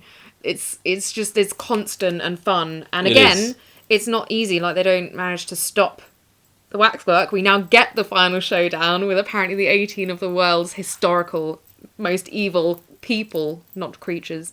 Stalin, Hitler, the Invisible Man. And yeah, the fact that we have Sir Wilfrid, who already was a bit of a naff character, now going around in a tank wheelchair. And Jenkins. Jenkins, sorry. And while the battle is going on, raging. Zach Galligan, he's approached by China, but her body's kind of like decomposing. And all of a sudden, China, who's been giving it back to everyone when she was alive, she's like, oh, I've always wanted you, Zach Galligan. But he doesn't fall for it. And he stabs her. She's vampire. Yeah, he stabs her to death. And as he's done that, Jenkins walks in to give Zach Galligan a pep talk. He's like, don't worry, sir. She wasn't a real woman now anyway. We've got to get out there and do battle. Heave-ho! Jenkins! Yeah, heave-ho basically sums it up. Unfortunately, though, after that pep talk, Jenkins is stabbed by Lurch. But he dies with dignity. He's like, give my best to the missus, will you? And make sure you get the bastards. How he wanted to go. How every man wants to go. Give my love to the missus. Don't let the bastards get you down. Love Jenkins. He dies with dignity. Yeah, now Dracula turns into a bat. But as it turns into a bat, someone catches him, pulls out a revolver and goes, "Make my day, punk." And blasts the bat's head off. This is genius stuff. Why am I getting Uwe Boll now? This is genius. I imagine Uwe would approve. He'd be like, well, it's, lacking a bit of music. Yeah. But apart from that, listen, up. It's funny because it's absurd. Also, after the bat gets his head blown off with "Make My Day," the dwarf guy's fed to the Venus flytrap. Yeah. That's really gay. And now, after his batter's gone on for a while, it's time for the showdown. Zach Galligan versus the Marquis de Sade. Yeah, Zach Galligan apparently is great with the sword. Overwatched by the Waxwork Man. He's a fencer. From the balcony. Yeah, Lincoln is looking on. And as they do their battle, the Marquis de Sade manages to get Zach Galligan at knife point. Marquis looks up to the Waxwork Man and he's like... He's about to kill him, but who comes out of nowhere? Boom! Sarah axes him in the back. And as she axes him in the back, when he dies on the floor, he dies as the Waxwork, which was a nice touch. When he sits back next down to... very nice. He's the Waxwork again rather than alive. Yeah. Now that the Marquis de Sade has been vanquished, Zach Galligan looks up to where the Waxwork Man is standing and he says, "You know who I am, I know who you are." And he's like, "Oh, you're a Lothmore, are you?" Yeah. And Wilfred comes out of nowhere. In his tank. In his wheelchair tank, shoots the Waxwork Man. Yeah. What's great about when they shoot the Waxwork Man, as he's about to fall over the ledge, he has like a pump action gun. Right. And he keeps... It just keeps going off. I always think that's a really nice touch when the guy's about to die. He can't control his trigger finger anymore. The way it was shot, plus the it's sound terrifying effects because you don't know where that were all bullet's superb. going. Yeah. There's nowhere to hide. 'Cause you don't know where it's Waxwork Man going. then falls into a vat of melting, boiling wax. As that happens, Wilf is all happy, but the werewolf comes out of nowhere and twists Sir Wilf's head off. Sir Wilf is how he would have wanted to go. It is how he would have wanted to go. Yeah. Yeah. Yeah. One last scare, Waxwork Man pops out of the boiling wax and is like, "Well, why don't you take a closer look?" And then goes back in. Got to get one more of those in there. One more Brilliant. gag. Where did I put this again? Second, yeah. It was also top for a while. Now, Zach and Sarah, they walk outside, they're watching the waxwork burn. It's all coming to an end, or is it? Because there has also been a severed hand with a watch walking around, and it makes itself known at the end. Into the credits with "It's My Party, and I'll Cry If I Want To," which is a superb way to end the movie because it's in with the tone of the film. I hate it these days, we've mentioned before, when modern day movies will just put some pop song from the 80s in the end of it, and it just doesn't fit. This fits perfectly. It just works. Yeah. Bob Keane doing all the effects, and of course everyone will know who Bob Keane is watching this, I'm sure. All the effects are superb. It's very tongue-in-cheek, but there's enough gore there. It's funny, it's silly. It's, Uwe Boll and David Lynch. Uwe Boll and David Lynch merged together. I'm not quite sure that's how That's what I'm I would say. quote it as. That's what I But think. still a really, really cool film, I think. Yeah, you're excited to see Waxwork 2 as well. I am. Yeah, same director. Great. So that's something to look forward to. Now, once we watch, and we will watch it plenty more times, Hellraiser 3, Hell on Earth, you will now have an appreciation of who this guy is and how it kind of like turned into what it did by number 3. 3 good movies this week. And that explains why I love it so much. Yeah. I'd quite happily watch Waxwork again tonight. I enjoyed it so much. Yeah. Yeah. It's fun. Maybe. Mm-hmm.